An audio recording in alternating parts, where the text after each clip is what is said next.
सर्वसंग से प्रार्थना है। सत्संग प्रारंभ हो रहा है। कृपया सत्संग स्थल पर शांतिपूर्वक विराजमान होकर के श्रद्धा से सत्संग सुने। परमेश्वर की प्यारी आत्माओं से पुनर्निवेदन है, सत्संग प्रारंभ हो रहा है। कृपया सत्संग स्थल पर शांतिपूर्वक विराजमान होकर के श्रद्धा से सत्संग सुने। सत साहिब सतगुरुदेव की जय। बंदी छोड़ कबीर परमेश्वर जी की जय। बंदी छोड़ गरीबदास जी महाराज जी की जय। स्वामी राम देवानंद जी गुरु महाराज जी की जय हो।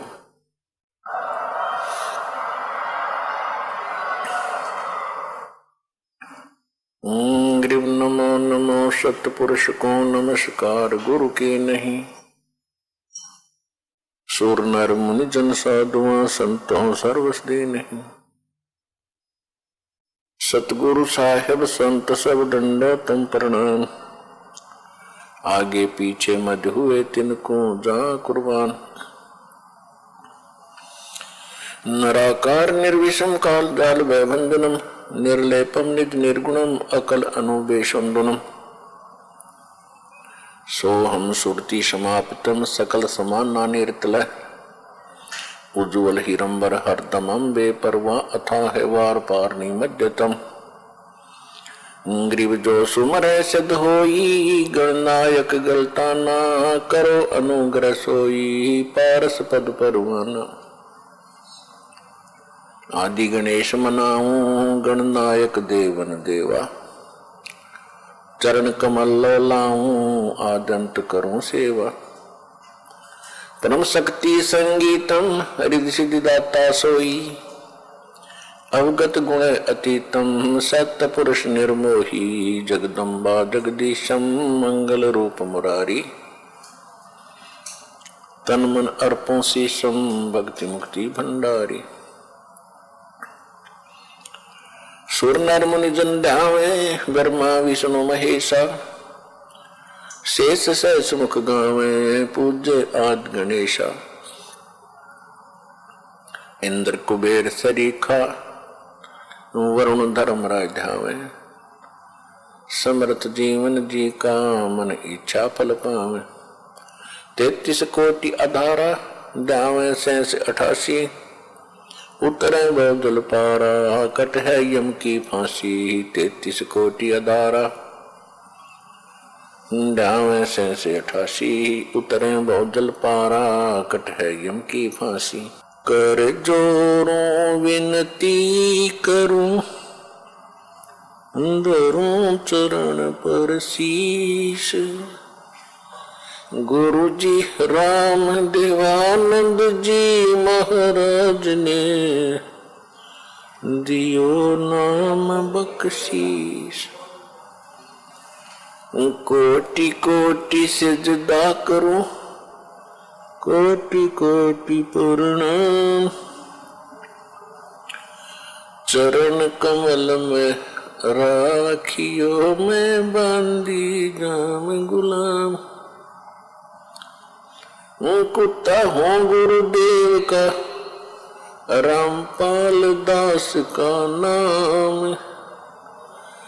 गले प्रेम की जेवड़ी जाखे चोवर जाऊं।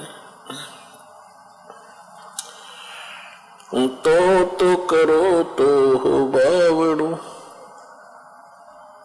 दूर दूर करो तो जाऊं। जो राखो तो ही रहूं। जो देवो सो खाऊं।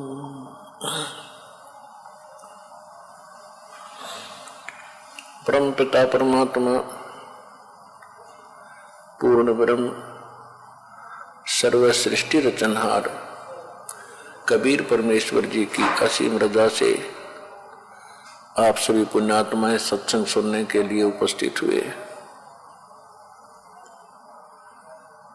जिस प्राणी के बहुत ही पुण्यक्रम पूर्व जन्म के उनके साथ होते हैं, उनको ये अवसर प्राप्त होता है। अन्यथा ऐसे अनमोल जीवन को ये प्राणी, मनुष्य जीवन को ऐसे ही माया के जोड़ने में और सांसारिक परंपराओं को निभाने में, इसी में नष्ट करके आगे महाकष्ट को प्राप्त होता है। 84 लाख प्रकार के प्राणियों के शरीरों में ना जाने कितने कष्ट उठाता है, जंगलों में भटकता है, भूखा प्यासा, गर्मी सर्दी, इनसे पशु पीछे पड़े रहते हैं, एक पल की चैन नहीं। जिन प्राणियों को ये मानव शरीर प्राप्त होता है, उनके ऊपर परमात्मा की विशेष रजा होती है। पिछले पुण्य कर्म बहुत ज्यादा उनके संग होते हैं। अन्य समाज के विचारों से हमने इतना अवश्य जान लिया कि निर्वाह के लिए हमने भरसक प्रयत्न करना चाहिए। यदि हम मेहनत प्रयत्न नहीं करेंगे तो भूखे मर जाएंगे, हमारे बच्चे नहीं पलेंगे। ये तो बात बिल्कुल सही है,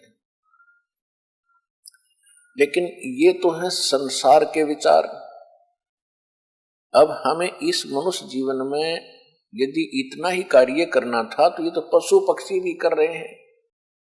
मनुष्य भी अच्छी तरह प्यार से अपने बच्चों को पालते हैं। पक्षी अपने मुख में आहार लेकर आता है, अपने बच्चों को खिलाता है, अपने मुख से निकालकर बाद में स्वयं खाता है। तो हमसे भी ज्यादा लाड से प्यार से अपने बच्चों की परवरिश पक्षी भी करते हैं, और यही कर्म हम कर रहे हैं। तो मनुष्य जीवन का क्या लाभ हुआ? इतना कर्म नहीं, इतना ही कार्य नहीं था। अब सत्संग में आने से प्राणी को ज्ञान होता है कि मनुष्य जीवन का एक विशेष कार्य था। यदि वो कार्य मनुष्य जीवन प्राप्त प्राणी नहीं करता है तो उसका मनुष्य जीवन पशु के तुल्य है, पक्षियों के तुल्य है। जैसा क्रिया वो करते ऐसे ही ये सब कर। आप जी के ऊपर वो कृपा हुई है जो परमात्मा ने आपको मनुष्य जीवन दिया। मनुष्य जीवन के बाद फिर आपको सत्संग प्राप्त हुआ। अब इसमें थोड़ी सी सावधानी की आवश्यकता है कि एक तो आप जी ने ज्ञान पूर्ण रूप से ग्रहण करना है। परमेश्वर ने आपको ऐसे स्थान पर लाकर खड़ा कर दिया है कि शायद यो असंख्य युगों के बाद आपको ये अवसर प्राप्त हुआ होगा। ऐसे स्थान पर ऐसे ज्ञान को प्राप्ति के लिए तुम आए हो, तो इसमें बड़ी सावधानी बरतनी है। ज्ञान ध्यान से ग्रहण करना है। यह सब प्रमाण दिखाई जाते हैं। आपको पहले शिक्षित इसीलिए किया भगवान ने कि आप सदग्रंथों को स्वयं जान सकें, सत्य और असत्य का निर्णय कर सकें। अभी तक हम इसीलिए काल के जाल में फंसे रह जाते थे कि हम इन नकली और असली ज्ञान को नहीं परख पाए, क्योंकि हमें स्वयं ज्ञान नहीं था। तो परमात्मा ने इस कलयुग के इस समय में सबसे पहले हमें ज्ञान ही देना था, और ज्ञान देने के लिए आपको शिक्षित भी करना था। तो अभी 30-40 वर्ष से उरे दास देख रहा है कि कैसी बाढ़ सी आ गई शिक्षा की। छोटे छोटे 3-3 वर्ष के बच्चों को स्कूल भेजना शुरू कर देते माँ बाप। तो परमात्मा की प्रेरणा है। शिक्षा से हम भगवान को पहचान सकते हैं, अन्यथा इस शिक्षा का कोई काम नहीं। अब परमात्मा प्राप्ति के लिए हमने असंख्य जन्म खो दिए, जंगलों में हम गए।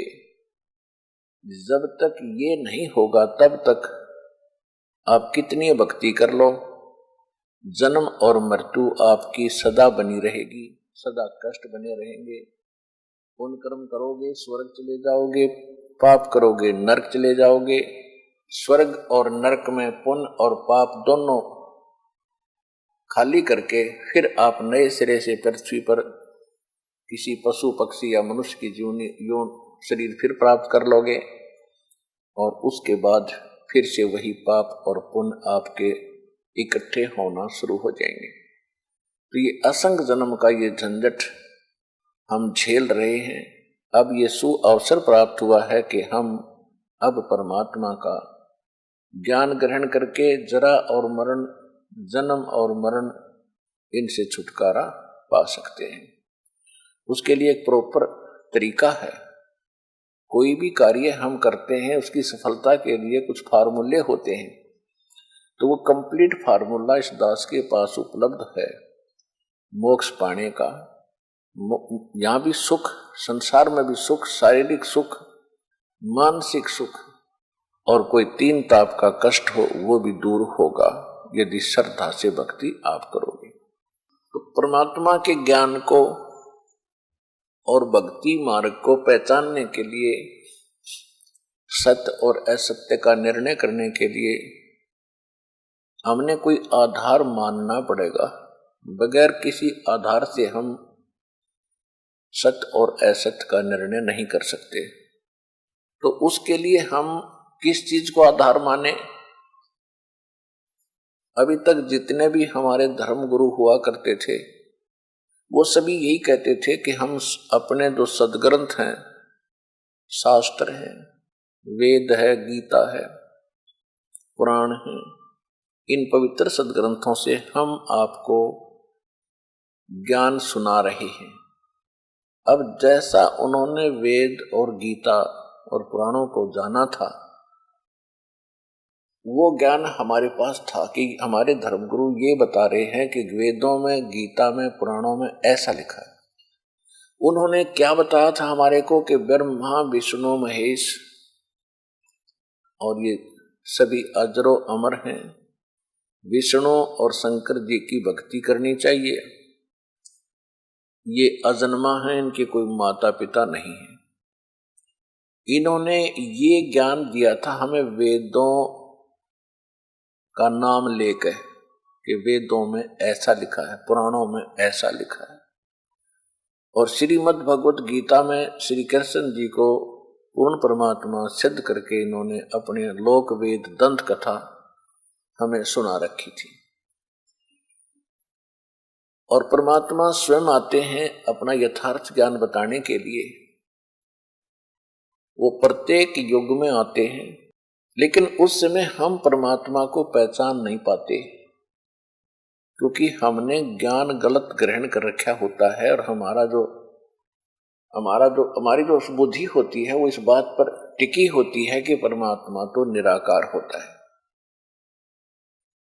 फिर कुछ एक ऐसा ज्ञान हमें मिला था कि श्री राम, श्री कृष्ण ये परमात्मा थे, पूर्ण ब्रह्म थे, सारी सृष्टि के रचने वाले थे।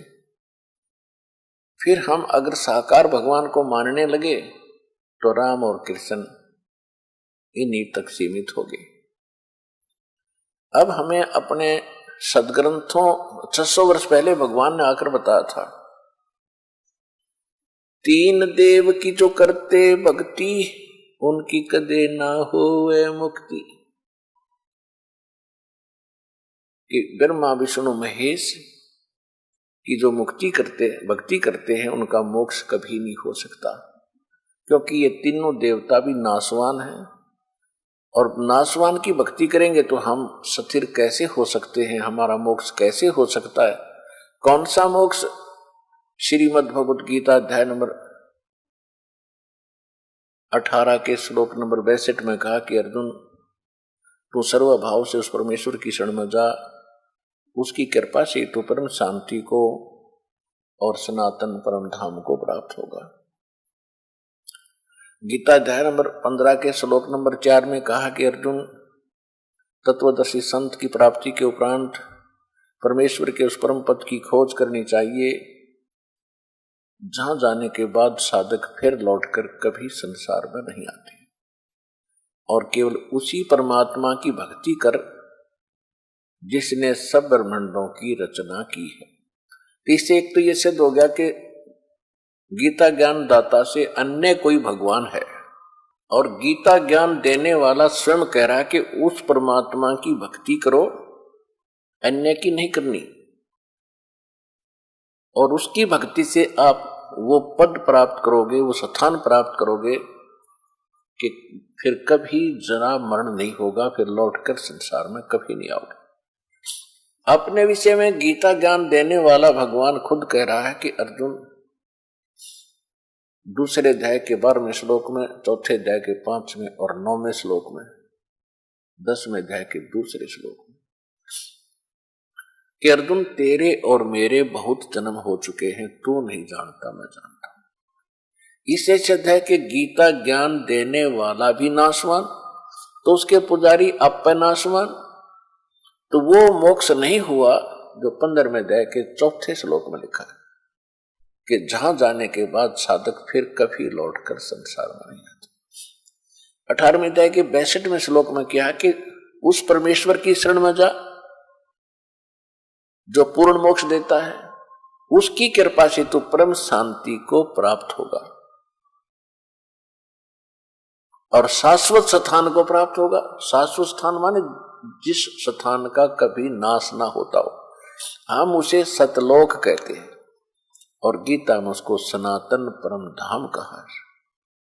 तो सतलोक की प्राप्ति के लिए फिर उसने बताया है कि उस परमात्मा की शरण में जा जो ये मोक्ष तुझे प्राप्त कराएगा। उसके लिए चौथे अध्याय के 34वें श्लोक में कहा कि अर्जुन, उस ज्ञान को, जो ज्ञान चौथे अध्याय के 32वें श्लोक में कहा है कि परमात्मा स्वयं आते हैं अपने मुख कमल से तत्व ज्ञान, यथार्थ ज्ञान, अपने द्वारा रची हुई सृष्टि का और यज्ञों यानी धार्मिक अनुष्ठानों की जानकारी वो स्वयं अपने मुख कमल से बोलकर देते हैं। चौथे अध्याय के 32वें श्लोक में एक ब्रह्मणे मुखे शब्द है मूल पाठ में। तो इन अनुवादकों ने अपनी अज्ञानता के कारण उसका अनर्थ कर दिया। ब्रह्मणे मुखे का अर्थ कर दिया इन्होंने वेद की वाणी, ब्रह्मणे का अर्थ लिख दिया वेद, ये गलत कर दिया।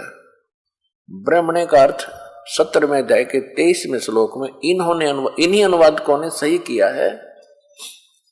उसका अर्थ किया है, ब्रह्मणे का अर्थ किया है सच्चिदानंद घन ब्रह्म यानी पूर्ण परमात्मा। ओम तत् सत इति निर्देश ब्रह्मणे त्रिविध समर्थ है। उसका अर्थ बनता है कि उस सच्चिदानंद घन ब्रह्म पूर्ण परमात्मा के पाने के का 3 मंत्र का जाप है ओम तत् सत इति निर्देश है। तो वहां ब्रह्मणे शब्द है, तो ब्रह्मणे शब्द का अर्थ सही किया वहां पर इन्होंने, इनकी बुद्धि वहां विचलित नहीं हुई। सच्चिदानंद घन ब्रह्म के पाने का यानी गीता ज्ञानदाता से कोई और परमात्मा है, वो ब्रह्मणे कहलाता है, यानी ब्रह्म से बड़ा भगवान। ब्रह्म ते गीता ज्ञानदाता है, श्री कृष्ण में प्रवेश करके बोल रहा है, ये काल है।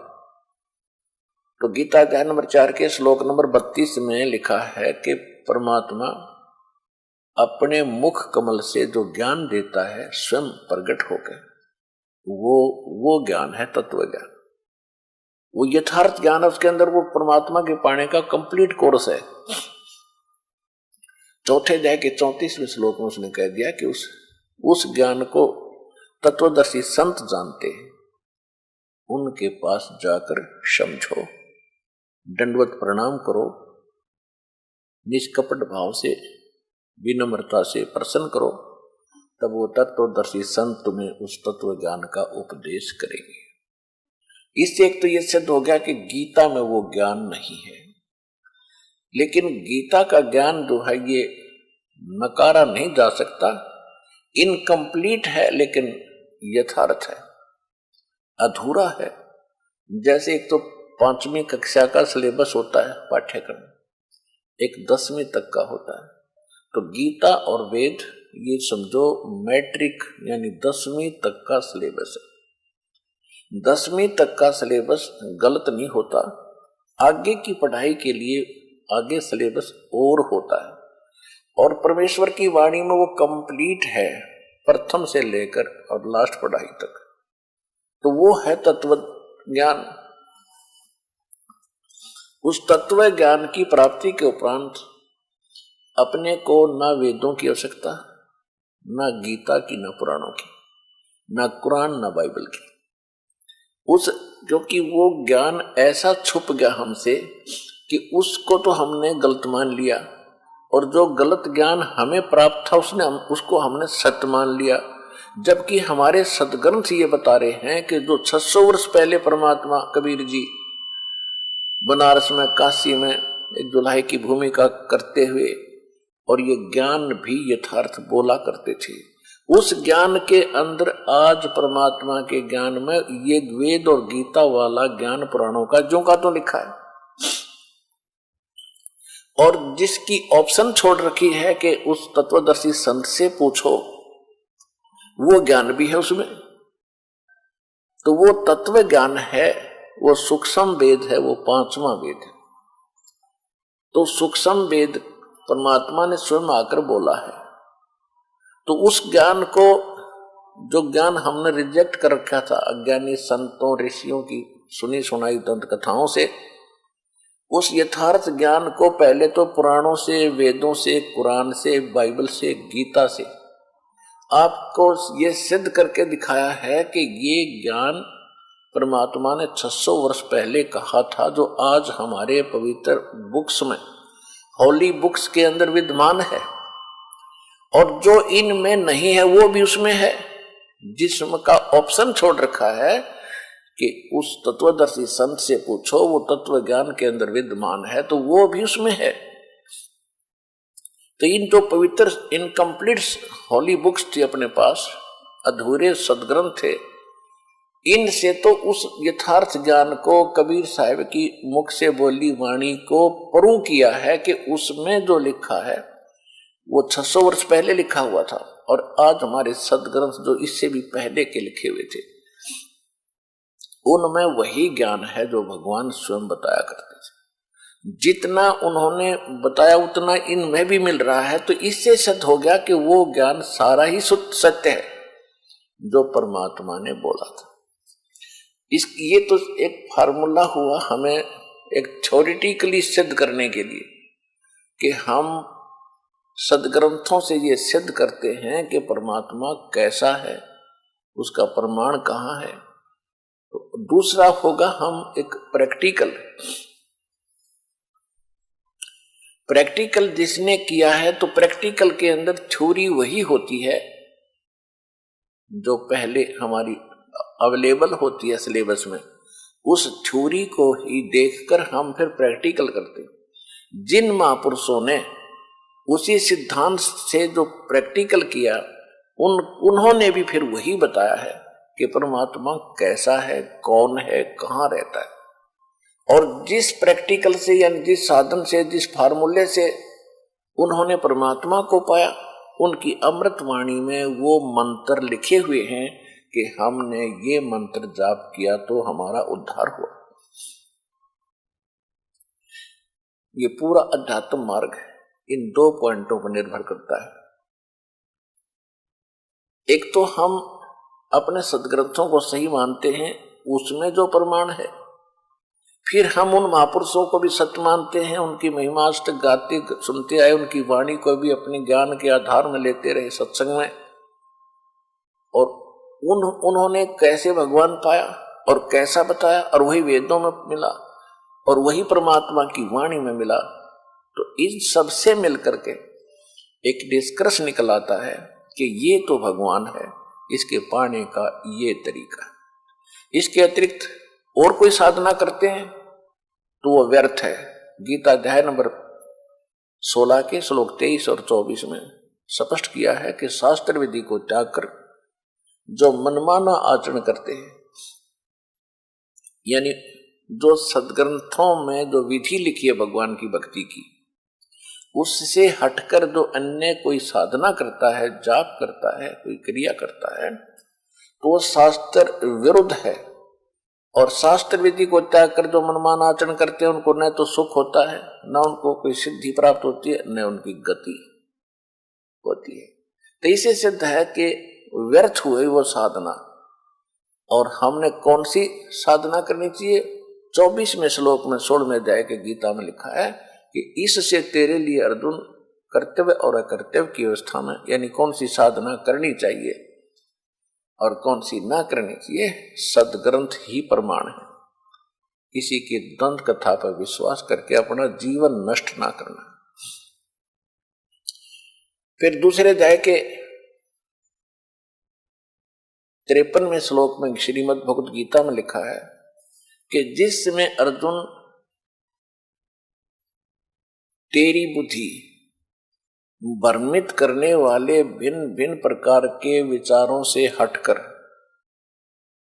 एक तत्व ज्ञान पर, परमात्म ज्ञान पर स्थिर हो जाएगी, तब तू योगी होगा, यानी भगत बनेगा, योग को प्राप्त होगा। नहीं तो तुझे कोई भी डगमा कर देगा किसी पॉइंट पर आकर के। तो जब तेरी बुद्धि भिन्न भिन्न प्रकार के भ्रमित करने वाले धार्मिक विचारों से हटकर एक तत्व ज्ञान के ऊपर, परमात्म ज्ञान पर स्थिर हो जाएगी, तब तू योग को प्राप्त होगा। तब तो तू योगी बनेगा, भगत बनेगा। योगी मान साधक जो परमात्मा पाने की प्रयत्न करे। हमने योगी मान रखा वो जो केवल जो आसन करता है, ऐसे वैसे अटपट करता है, ये तो एक प्राकृतिक चिकित्सा होती है, ये योग नहीं है। ये योगी, ये भक्ति नहीं है, इसको योगी नहीं कह सकते, ये तो प्राकृतिक चिकित्सक है। लेकिन पहले ये साधक जो ऋषि होते थे, ये अपने स्वास्थ्य के लिए ये क्रिया भी साथ करते थे, क्योंकि स्वस्थ शरीर से ही भक्ति बनती है। ये योग जो है भक्ति के लिए एक सहयोगी है, ना कि इसे मोक्ष नहीं है। भक्ति का मीन स्वास्थ्य रखने के लिए पहले, और ये ऐसी वैसी साधनाएं नहीं थी। और विशेषकर ये ऋषि लोग ही जो ज्यादा समय अपना बैठते थे, साधना करते थे। इनके पास और कोई काम तो था ही नहीं, क्योंकि सदग्रंथों को पढ़ना, जनता को समझाना। एक मजदूर व्यक्ति है, किसान व्यक्ति है, सारा दिन उसका तो अपयोग हो जाता है, सारा दिन मेहनत करता, धंधा करता, उसको जरूरत नहीं उस योग करने की, वो तो वैसे ही स्वस्थ रहेगा, खुली हवा में रहता है, सारा दिन काम करता है। ये ऋषि लोग बैठे रहा करते थे, या तो साधना गलत करने के उद्देश्य से, साधना की ठीक थी नहीं इसलिए ज्यादा हठ योग करके बैठते थे। तो उसके लिए इन्होंने अपना योग साधना करनी अनिवार्य थी, सारा दिन बैठे रहने से शरीर खराब होता है। तो हम इन्हीं को देखकर फिर उसको भी एक साधन मान लिया भक्ति का। योग करना कोई अनिवार्य नहीं है, जो मेहनत मजदूरी करते हैं। योग साधना करना कोई पाप नहीं, बुरा नहीं। जिनका बैठने का काम है वो योग कर सकते हैं, 10-20 मिनट, आध घंटा, जैसा समय मिले स्वास्थ्य के लिए। लेकिन योगी का अर्थ यहाँ गीता अध्याय नंबर 2 के श्लोक नंबर 53 में है, भगत से संबंधित है। तब तू भगत बनेगा, क्योंकि आप फिर डगमग नहीं हो सकते।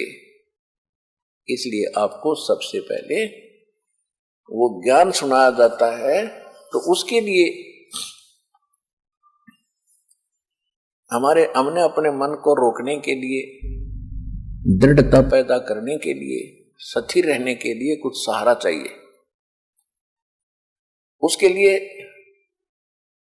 हमारे पहले तो अपदास ने बताया कि सदग्रंथ, जो सदग्रंथ हैं, जिनको हम आज तक सत्य ज्ञान युक्त मानते रहे, प्रथम तो आप जी ने वो आधार बनाना है। दूसरे फिर हमारा जो दास आपको प्रमाणित करके दे रहा कि इससे भी ऊपर उठ के एक ऐसा ज्ञान है, ऐसा सूक्ष्म वेद है, तत्व ज्ञान है, जिसमें इन ग्रंथों वाला ज्ञान तो है ही है, और जो इनमें नहीं है, इनमें किसी और से जानने के लिए कहा, वो भी उसमें है। लेकिन वो भी एक वेद है, सूक्ष्म वेद है। जब इन वेदों को हमारे धर्म गुरु नहीं समझ सके, तो सूक्ष्म वेद को समझना तो बहुत ही दूर की बातें हैं। आप जी के रूबरू दास ने बहुत बार किया है कि वेदों में परमात्मा मनुष्य दृश्य है, साकार है, और वो ऊपर एक स्थान पर रहता है, वो सतलोक में रहता है, और वहां पर राजा के समान विराजमान है और उसके सिंहासन यानी तख्त के ऊपर बैठा है। सारी सृष्टि राजा के समान देखने में राजा के समान है, उसकी सारी शोभा, सिर पे मुकुट है मालिक है, ऊपर एक बहुत बड़ा छत्र है और उनके एक रोम में यानी बाल, रोम बोलते हैं, बाल शरीर के बाल को रोम बोलते हैं, और जहां रोम ये बाल उगा है उसको रोमकूप बोलते हैं, यानी बाल कहो ये रोमकूप। तो इसमें करोड़ सूर्य मिला दे, करोड़ चंद्रमा, इतना उनके एक बाल की शोभा है। तो इससे ये परमात्मा, ये वेदों में लिखा है और यही परमात्मा ने स्वयं आकर बताया है और यही उन महापुरुषों ने ज्ञान दिया है, बताया, आंखों देखा जिनको परमात्मा मिले हैं। और वो परमात्मा फिर वहां से चलकर आता है, सह शरीर आता है और 3 प्रकार से वो अपनी लीला करता है। 3 प्रकार के शरीर से 3 प्रकार की अपने लीला में शरीर बनाकर करता है। एक तो वो ऊपर बैठे रहते हैं, दूसरा जब संसार में आते हैं प्रत्येक युग के अंदर एक शिशु रूप धारण करके किसी सरोवर के अंदर कमल के फूल पर विराजमान होते हैं, वहां से उनको निसंतान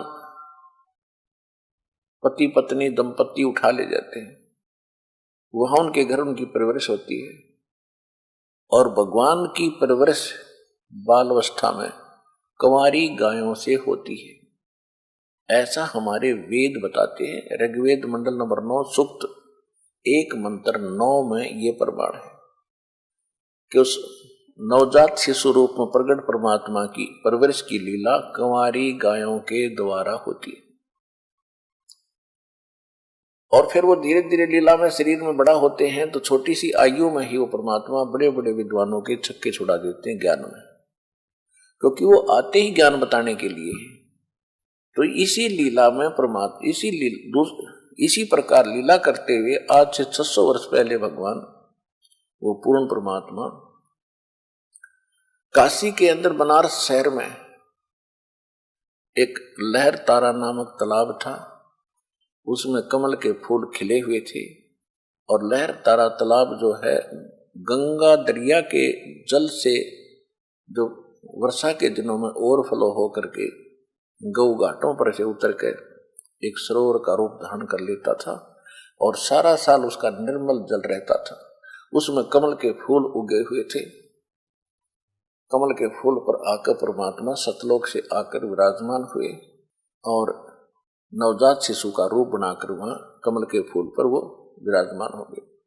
इनके प्रत्यक्ष दृष्टा थे ऋषि अष्टानंद। अष्टानंद नाम के एक ब्राह्मण ऋषि थे, उसमें स्वामी रामानंद एक बहुत बड़े विद्वान माने जाते थे वेद और गीता के पुराणों के, तो उनके शिष्य थे अष्टानंद जी। अष्टानंद जी प्रतिदिन उसी सरोवर पर स्नान करने के लिए जाया करते थे। गर्मी का मौसम था, ज्येष्ठ उतरते की पूर्णमासी, ज्येष्ठ सुदी पूर्णमासी को प्रतिदिन की तरह अष्टानंद भी अपनी साधना कर नहाकर स्नान करके साधना करने के लिए तत्पर थे। उधर से परमात्मा सतलोक से नवजात शिशु रूप में आ रहे थे। उनका बहुत ज्यादा तेज था, जैसे तारा सा टूटता है। अष्टानंद जी ने देखा कि प्रकाश इतना गजब का प्रकाश किस चीज का है। जो ही उसने चरम दृष्टि से देखना चाहा उसकी आंखें बंद होगी, इतना नूर था, इतना तेज था। जैसे हम सूर्य की ओर देखते हैं तो हमारी चरम दृष्टि सूर्य को के प्रकाश को सहन नहीं कर पाती, आंखें बंद हो जाती। बंद होने के बाद हमें परमात्मा की सूर्य का जो प्रकाश रहित आकार होता है केवल वो दिखाई देता है।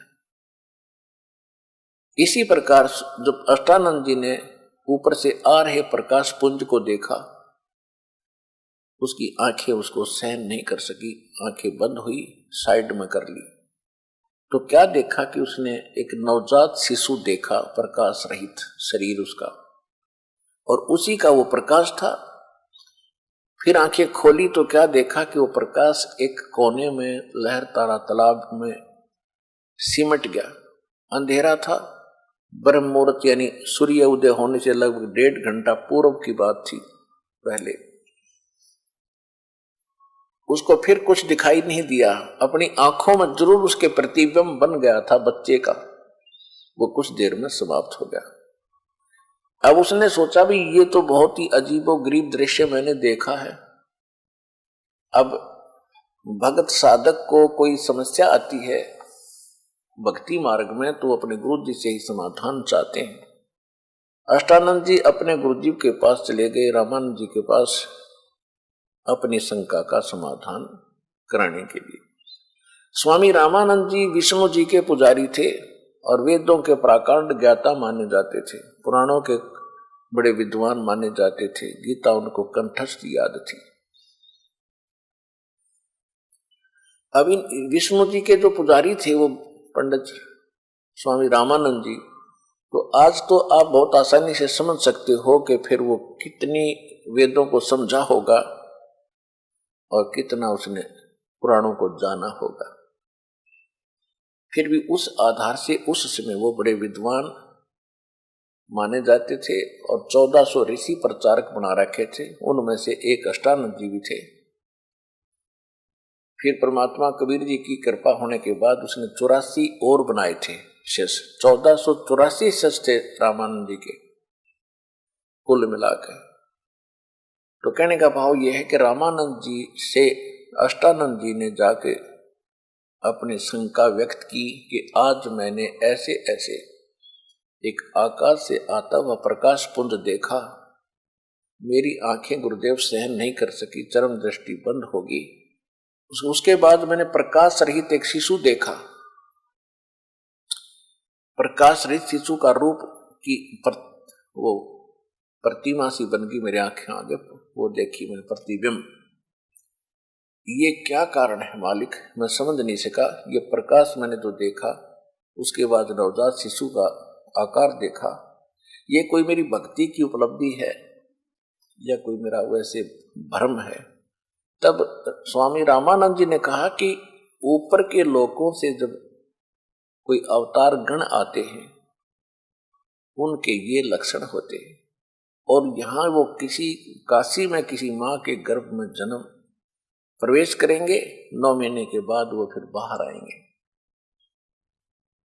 अब स्वामी रामानंद जी को इतना ही ज्ञान था कि इनके भगवान माँ से ही जन्म लेते हैं, अवतार भी माँ से जन्म लेकर आते हैं।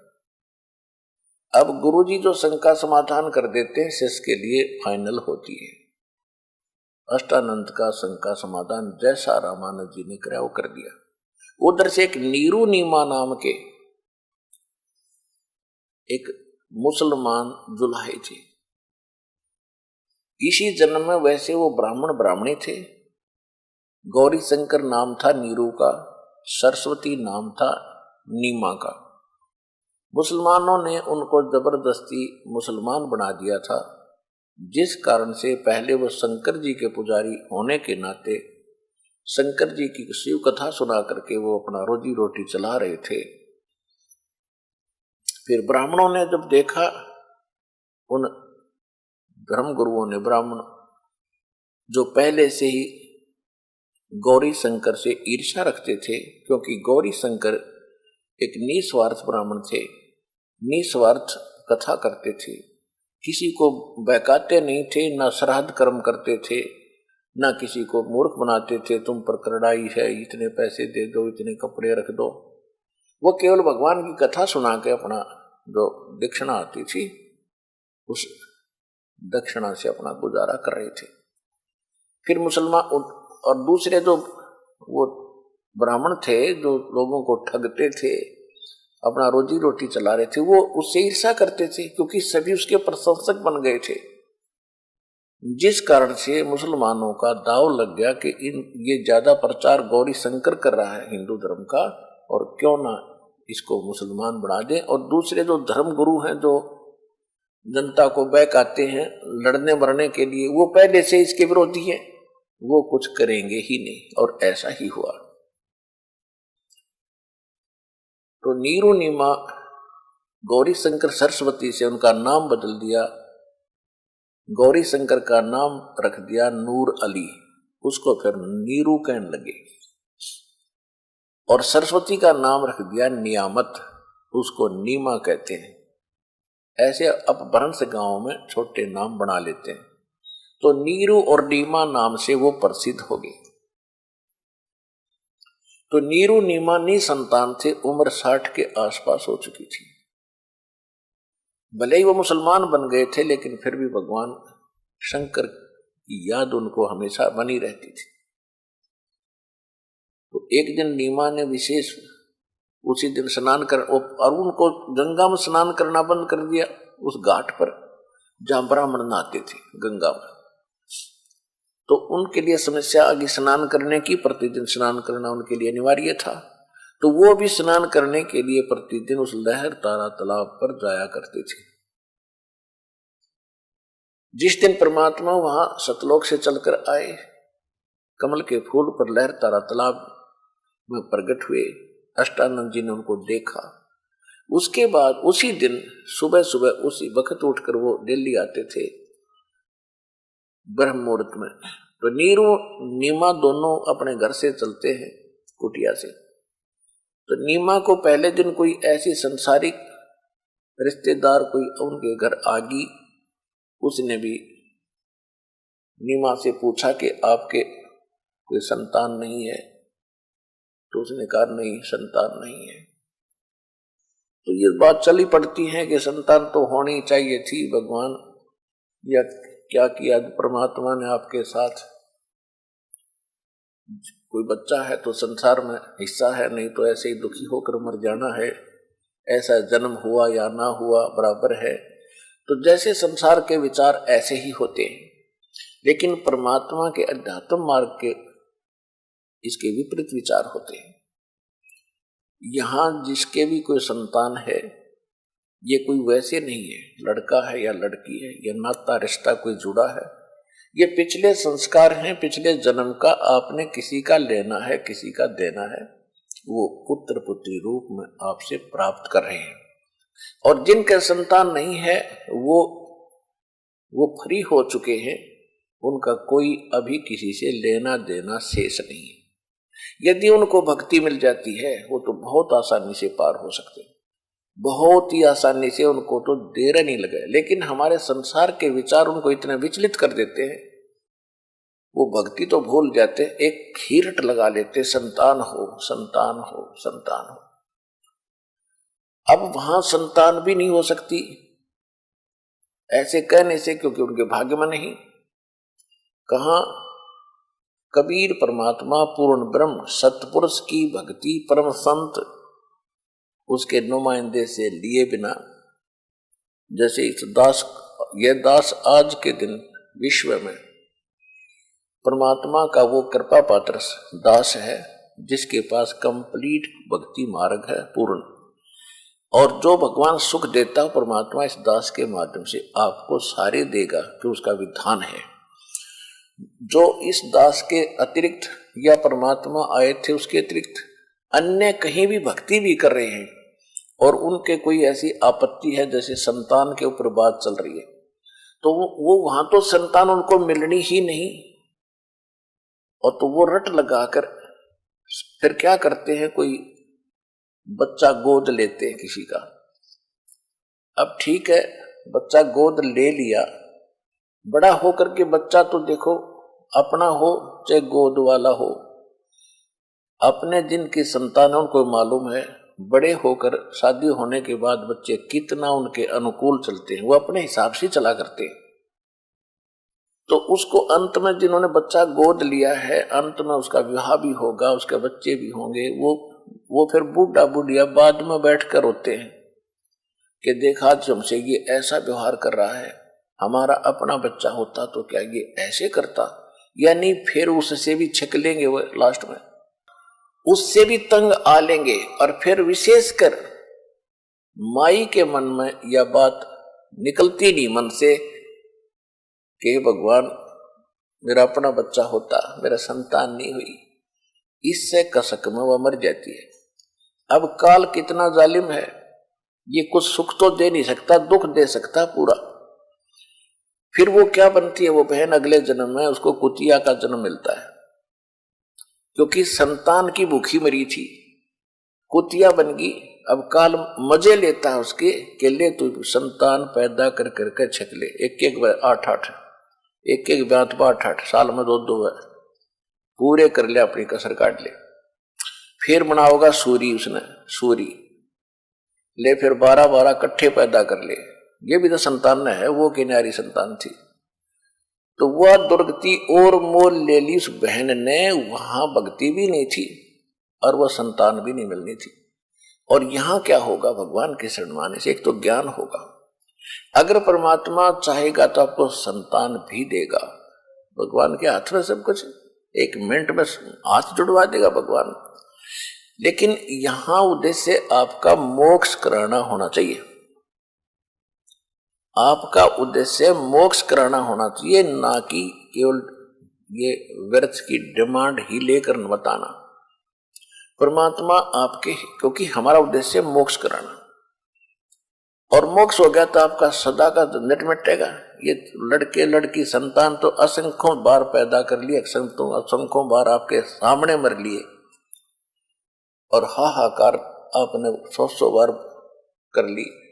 तो ये कोई जीवन नहीं है। इसी आशा को लेकर ही केवल सतलोक आश्रम बरवाला में आना आपका व्यर्थ है। यहां आने के लिए मूल उद्देश्य आप मोक्ष समझो, जो सबसे दुर्लभ वस्तु यहां प्राप्त है। उसके साथ साथ परमात्मा चाहेगा कि आपको कोई संतान अपनी देनी है तो दे देगा, उसके बच्चे पाल पोस देंगे, उसकी आत्मा को बड़ी करेंगे। और नहीं देता है तो शुक्र बनाओ दाता का कि आप जो करोगे वो सही करोगे मालिक, और हमें तो ज्ञान नहीं। अपना मोक्ष उद्देश्य रखो, नहीं तो फिर वह दुर्गति होगी जो अभी बताई। क्योंकि यहां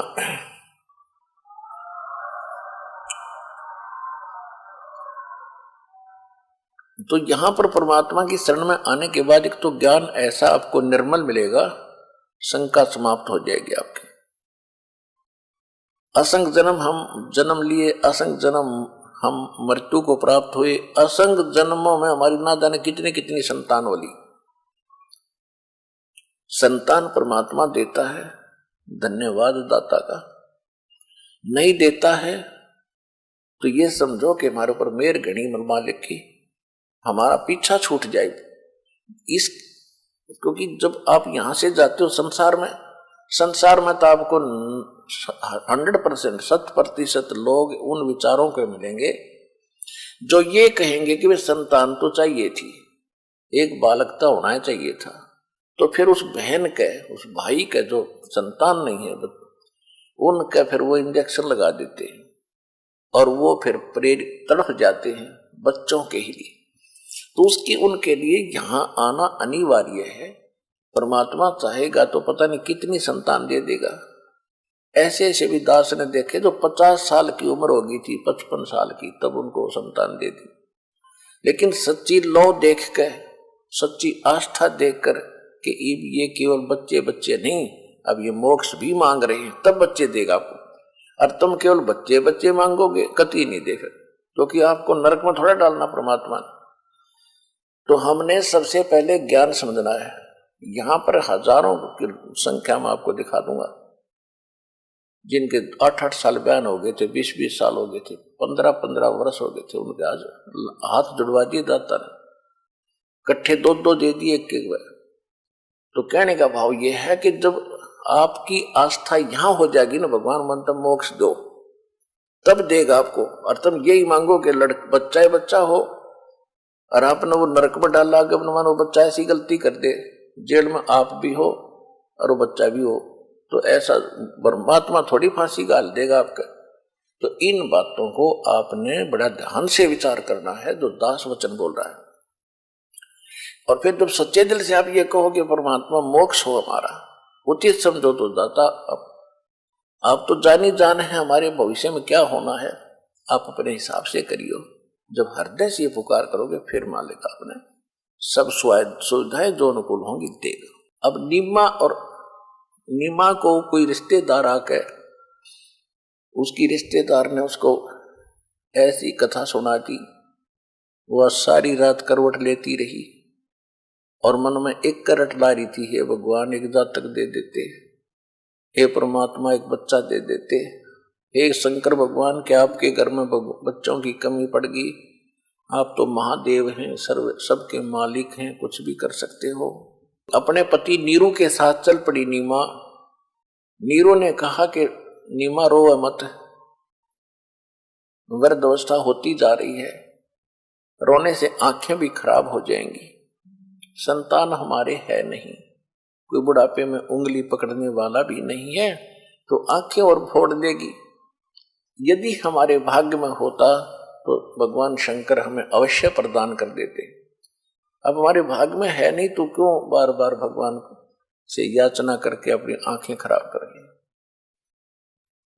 ऐसे कहते कहते वो पहुंच गए वहां पर जहां परमात्मा प्रकट हो चुके थे, कमल के फूल पर। वो गए थे स्नान करने के लिए। पहले नीमा स्नान करके आई, अंधेरा था, सूर्य उदय होने से पहले 1.5 घंटा, जून का महीना यानी 4 बजे के आसपास नीमा स्नान करके सरोवर से बाहर आ गई और नीरू स्नान करने के लिए प्रवेश हुआ।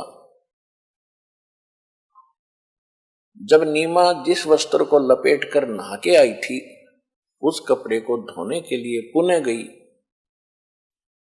किनारे पर, सरोवर के किनारे पर, तो क्या देखा कि उस समय तक थोड़ा थोड़ा रोशनी सी होने लगी थी।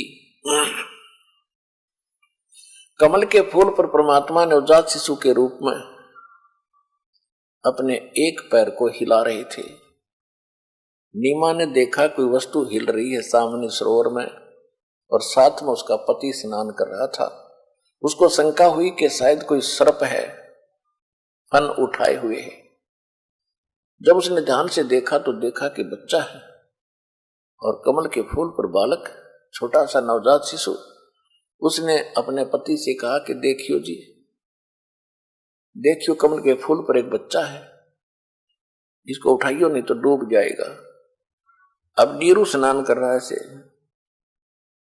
तो वो कहने लगा कि नीमा तू कति मेंटल होली, अब तुझे जल में भी बालक दिखाई देने लगे।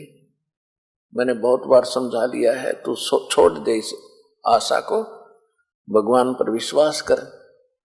तो उसने फिर जोर से कहा कि देखो जी मैं सच्ची कह रही हूं, देखियो सामने देखो।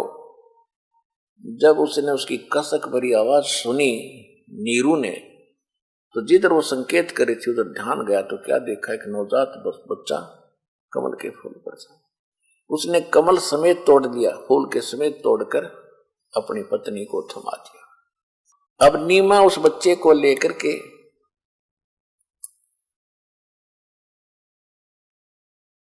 भगवान की गिफ्ट मान के, उस बोली को क्या पता था भगवान इतनी गोदी में, और शंकर भगवान का शुक्र मना रही है कि हे शंकर भगवान, आज ही मैंने आपका हृदय से आपकी पुकार की थी और आज ही आपने मुझे लाल दे दिया।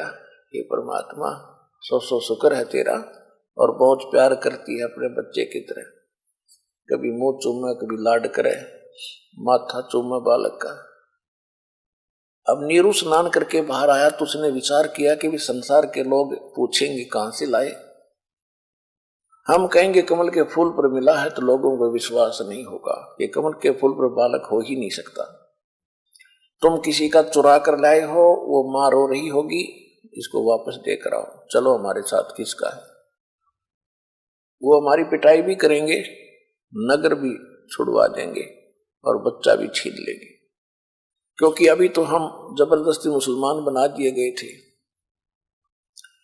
मुसलमानों में हमारा कोई नाता रिश्ता विशेष नहीं, हिंदू हमसे नफरत करते हैं, हमारा कोई साथी नहीं। इन सब विचारों से प्रभावित होकर उसने अपनी पत्नी से कहा कि नीमा इस बच्चे को यहीं रख दे, इसी में हमारी खैर है। सारी बात बताई, ऐसा हो सकता है, ऐसा हो सकता है, ऐसा हो सकता है। नीमा ने कहा कि मैं इस बालक को छोड़ नहीं सकती, मर सकती हूं, ना जाने इस बच्चे ने मेरे ऊपर क्या जादू कर दिया, मैं इसके बिना एक पल नहीं रहूंगी। तो नीरू ने सोचा कि देख किसी मूर्ख है, कोई मानती नहीं मेरी एक बात भी, या हठ करने लगी है क्योंकि मैं इसकी सारी बात मानता रहा, क्योंकि ये सोच करके इसके बालक नहीं है या दुखी ना हो जाए, इसकी हर एक बात को मैं मानता रहा हूं, आज या जद हो। तो उसने कहा कि तू ऐसी हठ करने लगी है, तू मेरी नम्रता का नाजायज फायदा उठा रही है नीमा। मैंने आज तक तेरे को कुछ नहीं कहा, किसी बात का विरोध नहीं किया, लेकिन ये बात जो मैं बता रहा हूं ये घटना हमारे साथ घट सकती है, तो इसने छोड़ दे, नहीं तो तेरा थप्पड़ मारूंगा। ऐसा उसने पहली बार अपनी पत्नी की तरफ दुखी होकर के हाथ करना चाहा था। उसी समय परमात्मा नवजात शिशु के रूप में नीमा की गोदी में बोले कि नीरू, मैं तुम्हारे लिए आया हूं, तुम्हें कोई कुछ नहीं कहेगा, तुम मुझे घर ले चलो। अब नीरू घबरा गया कि छोटा सा बालक बोलता है, इसमें हो सकता है कोई भूत हो, प्रेत हो, कोई जंद हो, और नहीं ले जाऊंगा तो यू यही मेरा काम कर देगा। तो डर के आगे आगे चल पड़ा, पीछे पीछे नीमा उसको लिए भगवान को चल रही है। इतना सुंदर स्वरूप था मालिक का कि उस समय जुलाहों में ऐसा बच्चा नहीं होता था। तो वहां जाकर के जो भी देखे वही के कहां से लाए हो, के ऐसे कमल के फूल पर मिला है। वो तो भूल भाल के कमल पे फूल पे कहां से आ गया, लेकिन उस बच्चे की सुंदरता को देख देख कर हैरान रहने लगे। कोई कहे तो फरिश्ता है, कोई कहे ब्रह्मा का अवतार, कोई कहे विष्णु जैसा सुंदर है, कोई कहे श्री के शंकर भगवान जैसी अच्छी आत्मा है। तो ऐसे ऐसे सब अपनी अपनी अटकलें लगाने लगे। और इसी प्रकार परमात्मा, फिर क्या हुआ कि 25 दिन के हो गए परमात्मा, 25 दिन तक उस मालिक ने कुछ खाया पिया नहीं। अब नीमा रोज चिंतित हो रही है कि बच्चे को चाहिए डेली आधा किलो दूध, 1 किलो दूध पीवे, और ये पानी भी ना पीता, अब ये मरेगा। 1 दिन, 2 दिन, 10 दिन, 20 दिन, 25वें दिन उसने फाइनल हो गया कि ये कभी भी मर सकता है।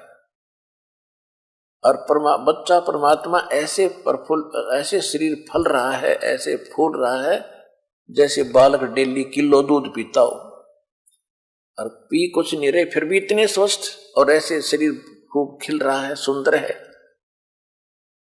अब ये तो परमात्मा थे, लेकिन जीव को विश्वास कैसे हो जब तक बालक खावे पीवे नहीं, तो वो कुछ ही मिनटों का मेहमान माना जाता है। इसी दृष्टिकोण से नीरू और नीमा दोनों चिंतित हो गए। 25वें दिन नीरू गया रामानंद जी के पास। रामानंद जी ब्राह्मण थे, लेकिन शिष्य नहीं बनाते थे किसी को। ऐसे कोई दुखी जनता जाती थी तो उसको दूर से बता देते थे समाधान कि ऐसा कर देना, ऐसा कर देना, ऐसा दान कर देना, तुम्हें सुख हो जाएगा। तो नीरू ने जाके बताया कि मुझे ऐसे ऐसे एक बालक मिला जंगल में, हम नहीं संतान थे, अब वो बच्चा कुछ खा पी नहीं रहा है। तो रामानंद जी ने कहा कि आपके जो पुत्र है तुझे प्राप्त हुआ, भगवान ने दिया है, ये कोई सिद्ध पुरुष है, पिछले जन्म का कोई पुण्यकर्मी प्राणी है, तेरे घर पर तुझे प्राप्त हुआ है, तो ये पिएगा कुंवारी गाय का दूध लाओ उसके लिए। कुंवारी गाय कैसे दूध देगी, कि उसके पास खड़ा कर देना और वो अपने आप उसी की कृपा से दूध शुरू हो जाएगा। यह नीरू का जची नहीं बात कि पंडित जी वैसे मैंने बहका रहा है, कुंवारी गाय दूध कभी देती है। तो वो मन मार कर आकर घर बैठ गया, अपनी पत्नी को भी नहीं बताया। उधर से परमात्मा, वो ज्यादा रो रही थी नीमा उस दिन के परमात्मा, या तो यो बच्चा कुछ खा पी ले और ये मरेगा तो साथ मरूंगी मैं, अब मैं इस बच्चे बिना जी नहीं सकती। तो हे शंकर भगवान, या तो ये बालक देना नहीं था और दे कर ले रहे हो, ये परमात्मा यो दुख सहन नहीं होगा। उधर से परमात्मा कबीर जी ने प्रेरणा की शंकर भगवान को शिव मंडल अपने शिवलोक में एकदम कसक हुई कि तुझे कौन पुकारा है। तो वहां से साधु रूप बना के शंकर भगवान काशी में प्रकट हुए। आके उस माई से कहा कि माई क्यों रो रही हो, क्या बात है। माई की हिचकी बंधी हुई थी नीमा की, ठीक से बोल भी नहीं निकल रहा था। माई ने कहा कि महाराज आप ना सुनो मेरे दुख ने, आप भी रोने लग जाओगे, मेरा इतना दुख है। फिर भी उसने शंकर भगवान ने कहा कि माई कहते हैं अपने दुख को बता दे तो हल्का हो जाता है, मेरे सत्र का कोई कार्य होगा तो मैं तेरी मदद करूंगा, कुछ हो सकता समाधान निकला। तो उसने बताया कि ऐसे ऐसे हम पहले निसंतान थे, पहला दुख हमें हुआ कि हम मुसलमान बना दिए, फिर हमारा कोई संतान नहीं, हम शंकर जी के पुजारी थे, आज भी हम भगवान उसी को याद करते हैं। और उसको याद करते करते मेरी एक दिन भगवान ने सुने कि कमल के फूल पर एक बालक मिल गया, ये बच्चा, और ये अब कुछ खा पी नहीं रहा है, 25 दिन का हो गया है, जल भी नहीं पीता, दूध भी नहीं पीता, ये मरेगा ही मरेगा तो साथ मैं मरूंगी महात्मा जी, मैंने फाइनल कर दिया। तब शंकर भगवान ने कहा कि वो तेरा बेटा कहाँ, उसको लाइएगा। नीमा लाई उठा के, नीमा ने सोचा इस महात्मा के चरणों में रख दूं, ये जीवन दान दे दे मेरे बेटे ताई। ऐसे चरणों में रखना चाहा तो परमात्मा उस माई के हाथों से उठा और शंकर भगवान के सिर के बराबर हवा में डट गए अपने आप नो के नो। अब शंकर भगवान माई ने सोचा कि बाबा जी में बड़ी करामात है कि हमारे बच्चे को हवा में रोक दिया, जरूर कोई समाधान ये करेगा। तब शंकर भगवान ने ऐसे हाथ किया जैसे बच्चे को गोदी में लेना चाहते हो, तो वहां से परमात्मा कबीर जी नवजात शिशु रूप में शंकर भगवान के साधु रूप में खड़े हाथों में आ गए।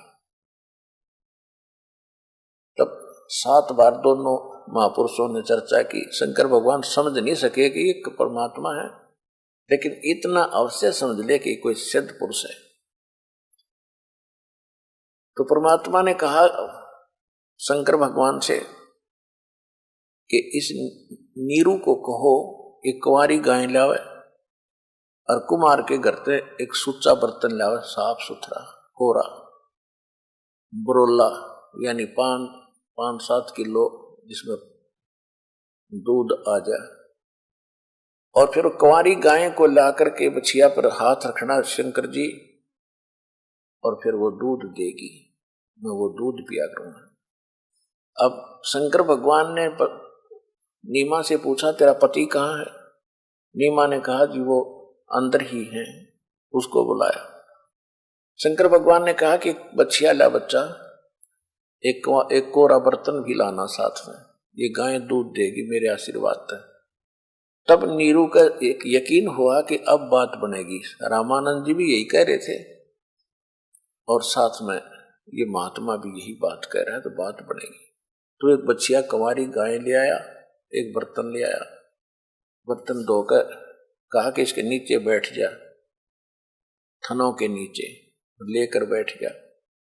शंकर भगवान ने आशीर्वाद दिया तो दूध अपने आप लंबे लंबे सतन हो गए और दूध की धार चल पड़ी, वो पात्र भरकर उठी। अब परमात्मा को दिया दूध, परमात्मा ने गट गट दूध पिया। सतलोक से दूध भेजा था भगवान ने, अपना सतलोक से मंगाया कुंवारी गाय पवित्र पशु के शरीर में। तो ये आज से 600 वर्ष पहले परमात्मा ने यह लीला की थी, और वो लीला सारी की सारी धर्मदास जी ने, जो लीला मालिक ने की थी, जो बात हुई थी, जो ज्ञान दिया था। एक धर्मदास नाम के लाला जी थे, सेठ थे, वो भी पहले हिंदू धर्म में जन्मने के कारण राम और कृष्ण के पुजारी थे।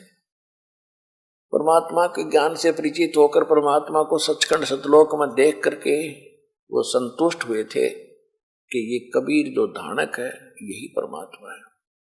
उसके बाद उन्होंने जो भी उनकी घटना हुई थी, जो भी सुनी थी, मालिक ने बताई थी, वो सारी लिख दी। आज से 600 वर्ष पहले ये लीला कबीर भगवान ने की थी। और ऋग्वेद मंडल नंबर 9 और सूक्त 1 मंत्र 9 में यही प्रमाण है कि परमात्मा 8 और 9 में 2 श्लोक हैं, 8 और 9। 8 में ये प्रमाण है कि परमात्मा 3 प्रकार के शरीरों को धारण करके सबकी देखभाल करता है। फिर 9वें श्लोक मंत्र में यह कहा है कि जब परमात्मा शिशु रूप धारण करके आता है, उसके परवरिश की बचपन में, बालापन में, बाल्यावस्था में शिशु रूपधारी परमात्मा के परवरिश की लीला कंवारी गायों से होती है। अपने आत्माओं, आप वेदों को सही मानते हैं? वेदों को कोई ये कहने वाला पक्षी बने कि ये गलत है। और ये भी मानते हैं कि वेदों में परमात्मा की महिमा लिखी है, भगवान कैसा है, क्या लीला करता है। और वो लीला जो वेदों में लिखी है भगवान की, वो किसी ने की हो, ऐसी लीला ही किसी ने की हो, तो कौन है भगवान? जिसने वेदों अनुसार जो लीला और ज्ञान बताया और लीला की, ही इज गॉड। तो पहले आपको दिखाते हैं वेद में और फिर दिखाते हैं आपको कबीर सागर में जो भगवान की लीला लिखी है। 2 मिनट में अपने आप समझ में आ जाएगा हु इज गॉड।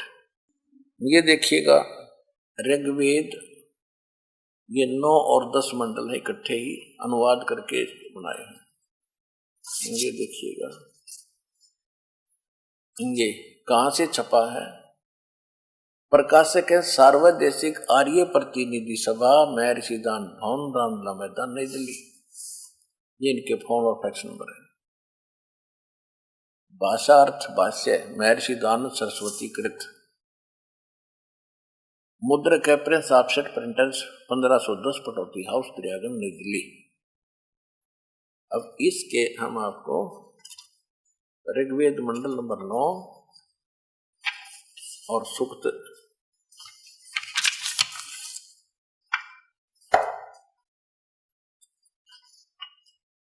ये है ऋग्वेद मंडल 9वां मंडल और ये प्रथम सूक्त है और इसके यहां से शुरू होता प्रथम मंत्र। इसमें सब जगह सोम माने परमात्मा लिखा, ये ध्यान रखना। सोम माने सौम्य स्वभाव परमात्मन, सोम माने परमात्मा, शीतल स्वभाव का भगवान, सोम, ठीक, संस्कृत में, क्योंकि ये मूल पाठ में सोम शब्द है, ये अक्षर है। अब इसके चलते चलते ये परमात्मा की महिमा है सारी। अब ऋग्वेद मंडल नंबर 9 सूक्त 1, ऋग्वेद मंडल नंबर 9 सूक्त 1 मंत्र 2 में हे परमात्मा, यानी परमात्मा की महिमा ही है वेदों में। अच्छा, 3 में हे परमात्मन और 4 में हे परमात्मन और 5 में हे परमात्मन। ये वही ऋग्वेद मंडल नंबर 9 सूक्त 1 मंत्र 6 में हे परमात्मन। और इनका 7 में 9 समझ में आ गई कि तुम तो, अब देखो कैसी अज्ञानता इन लोगों की। महर्षि दानंद और आर्य समाज सब परमात्मा को निराकार मानते हैं और वेद उन्हीं के द्वारा अनुवादित है। ये दास अनुवाद करता तो ये कहते ये लोग रामपाल को संस्कृत नहीं आती, ये गलत अनुवाद कर रहा है। यह भी समस्या हल कर रखी दाता ने कि इंजीनियरों से करा रखे अनुवाद भी। तो इसको कहते हैं मोती मुक्ता दर्शत नाही, ये जग है सब अंदरे, दिखत के तो नैन चश्म इनके फिरा मोतिया बंदरे। अब सुनी सुनाई रटला रखी थी भगवान निराकार है, निराकार है, निराकार है। और वेदों को पढ़े और वेदों को सत्य माने जो लिखा है, और अपनी बकवाद नो की नो अड़ाए रखी, वेदों वाला ज्ञान भी ना दिया हमारे को। वेद पढ़े पर भेद न जान, ये बाँचे पुराण 18, पत्थर की पूजा करें ये भूल गए सृजनहारा। गुरु बिन वेद पढ़े जो प्राणी, समझन सार रहे अज्ञानी। गुरु बिन काहुन पाया ज्ञाना, जो थोथा वो छड़े मोड़ किसाना। तो ये सिद्ध, एक तो ये सिद्ध होगा कि ऋषि महर्षियों को आज तक वेदों का भी ज्ञान नहीं था। वेद का ज्ञान हो कैसे, गुरु बिन ज्ञान नहीं हो सकता। इनको गुरु भी नहीं मिले थे क्योंकि कोई गुरु था ही नहीं। जो वेद समझा देना था, आज तक ये अड़ंगा अड़ा नहीं रहता, ये अंधेरा नहीं होता ज्ञान का, अगर इन ऋषि महर्षियों को भी कोई सतगुरु मिले होते। सतगुरु परमात्मा स्वयं आते हैं। जब भगवान आते हैं तब इनके नखरे लिए नहीं पड़ते, वे संस्कृत याद कर लेते हैं, अपने संस्कृत के आधार से ही अपने आप को ऊंच मान बैठे, ज्ञान के आधार से इकट्ठी जीरो थे ये लोग। अब इसी का प्रमाण आपके सामने है, देखिएगा। अब 7वें मंत्र में इन अनुवादकर्ता आर्य समाजियों के, महर्षि दानंद के, इनके चेलों के बुद्धि में आ गई। अभी तक तो परमात्मा की महिमा बता रहे थे, अब यहां इन्होंने वो पुरुष लिखना शुरू कर दिया कि आम आदमी पुरुष माने मनुष्य समझता है और संस्कृत में पुरुष माने परमात्मा होता है। और इसको पुरुष इसलिए कहते हैं मनुष्य को, क्योंकि परमात्मा ही जैसा, परमात्मा का ऐसा ही रूप है मनुष्य जैसा, लेकिन उनका जो शरीर है वो अविनाशी तत्व का बना हुआ है, वो कभी नाश में नहीं आते। और हमारा ये 5 तत्वों से बना हुआ पुतला नाशवान है। परमात्मा की सूरत ऐसी है जैसी मनुष्य की, इसलिए मनुष्य को पुरुष कहने लगे। अब यहां देखो 9वें अध्याय ऋग्वेद मंडल नंबर 9 सूक्त 1 मंत्र 6 तक तो परमात्मा ठीक लिखते रहे। और यहां देखो 7वां में लिख दिया उस पुरुष को। अब पुरुष माने परमात्मा ही होता है। इस दानंद के शब्दों में आपको प्रूव कर देता हूं। एक यजुर्वेद का अनुवाद किया है महर्षि दानंद ने, ये देखिएगा। ये महर्षि दानंद जी द्वारा ही इसका अनुवाद है। और ये प्रकाशक भी आर्य सर्वदेशिक आर्य प्रतिनिधि सभा 2/5 महर्षि दानंद रामला मैदान नई दिल्ली से आर्य भाषा भाष्य महर्षि दानंद संस्कृत, ये वहीं से प्रकाशित है। इसके 40वें अध्याय के अंतिम मंत्र में 70वें मंत्र, ये देखिएगा, यह है 44वां अध्याय यानी 40वां अध्याय यजुर्वेद का। इसका ये 17वां मंत्र है, अंतिम मंत्र है। इसमें एक पुरुष शब्द है, पुरुष। अब देखो पुण्यात्मा, वेद ज्ञान और गीता ज्ञान ब्रह्म ने दिया है। ब्रह्म ने पहले तो अपनी महिमा बताई है कि मेरी भक्ति करो, वे मेरा ओम नाम है। फिर इसने बताया इसी 40वें अध्याय के 10वें श्लोक में मंत्र में कि परमात्मा को कोई तो साकार कहता है, किसी कोई निराकार कहता है, कोई जन्म लेने वाला कहता है, कोई अजन्मा कहता है। उसकी जानकारी तत्वदर्शी संत बताते, उनसे सुनो। अब इन ऋषियों को तत्वदर्शी संतों मिला नहीं, अपनी अटकल से इन्होंने जैसे तैसे भी अनुवाद किए, वो आपके सामने है। तो 40वें अध्याय के 70वें श्लोक में ये वेद ज्ञान दाता क्या कहता है कि वो परमात्मा तो प्रोक्ष है, गुप्त है, उसके बारे में कोई नहीं जानता। कोई तत्वदर्शी संत बताता, उससे पूछो। और अपनी महिमा बताता है कि मैं ब्रह्म हूं, मेरा ओम मंत्र है। ये देखो 40वें अध्याय का 70वां श्लोक है। ये कहा खम ब्रह्म ओम। और यहां है ये देखो, हे मनुष्यों जैसे हिरमेन माने ज्योत स्वरूपी रक्षक मुझ से, यानी ज्योत स्वरूपी वैसे काल है। फिर ये कह रहा है कि मुझ ज्योत स्वरूपी रक्षक मुझ से अविनाशी यथार्थ कारण से आच्छादित मुख के तुल्य उत्तम अंग का प्रकाश किया जाता है, जो वह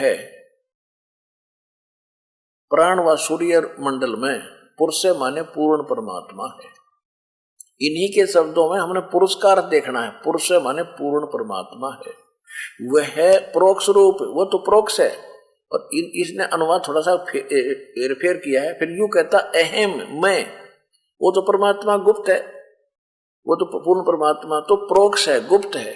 और अहम मैं खम आकाश के तुल उस आकाश यानी ब्रह्मलोक, आकाश रूपी ब्रह्मलोक में ब्रह्म देख ब्रह्मकार देखो इसका, सबके गुण कर्म स्वरूप करके अधिक हूं। जिन्होंने कहा मैं ब्रह्म हूं, ब्रह्म माने ब्रह्म, मैं ब्रह्म हूं। और ओम सबका रक्षक जो मैं, उसका ओम ऐसा नाम जानो। ओम ये अर्थ ये है कि वो ब्रह्म है, वो ब्रह्म तो मैं हूं, और खम्भ यानी दिव्य आकाश रूपी ब्रह्म लोक में मैं रहता हूं, मेरा ओम नाम है। और वो परमात्मा पूर्ण परमात्मा पुरुष है तो गुप्त है, उसकी जानकारी इसने बताए रखी, किसी तत्वदर्शी संत से पूछो। तो यहां पुरुष माने पूर्ण परमात्मा। अब इन्हीं के शब्दों से स्पष्ट करेंगे, इन्हें जितना गोलमाल किया था अब सामने आएगा। ये देखो, अब यजुर्वेद रख दिया, ऋग्वेद हमने उठा दिया। ये देखिएगा, ये वही प्रकाशक है इसके, सर्वदेशी कार्य प्रतिनिधि सभा, ये वही इनके अनुवाद करता, ये यहां से छपा है। अब इसके हम प्रथम मंडल के नौ मंडल के अब हम 7वें श्लोक पर आ चुके हैं। ऋग्वेद मंडल नंबर 9 सूक्त 1। अब 6 तक तो इसने परमात्मा की महिमा शुरू कर रखी थी। यहां 7वें में इसने तम माने उस पुरुष को, यहां लिखना था उस पूर्ण परमात्मा को, तम उस पूर्ण परमात्मा को ज्ञान यज्ञ बलि प्रकार। फिर यहां देखो 8वें में इसने फेर कर दिया, तम उस पुरुष को, उस पूर्ण परमात्मा को, पुरुष माने पूर्ण परमात्मा सिद्ध कर दिया दास ने। उग्र गतियां प्रेरणा करती हैं, यानी जब संसार में हाहाकार मच जाता है, इससे प्रेरित होकर वो परमात्मा यहां प्रकट होता है। ये हमारे सारे सदग्रंथ भी बताते हैं, और ये गीता भी बताती है, ये वेद बता रहे हैं। ये देखो, ये उलझाना चाहते थे पर उलझे नहीं। अब हम शिक्षित हो गए। उस पूर्ण परमात्मा को, ये समझो पुरुष की जगह पूर्ण परमात्मा को उग्र गतियां यानी भयंकर परिस्थितियां प्रेरणा करती हैं, और भासमान शरीर को वह पूर्ण परमात्मा प्राप्त होता है। पुरुष माने पूर्ण परमात्मा, यानी वो यहां से शरीर या शरीर धारण करके आता है। आगे देखो, उसी का शेष है यहां पर 7-8वें श्लोक का मंत्र का।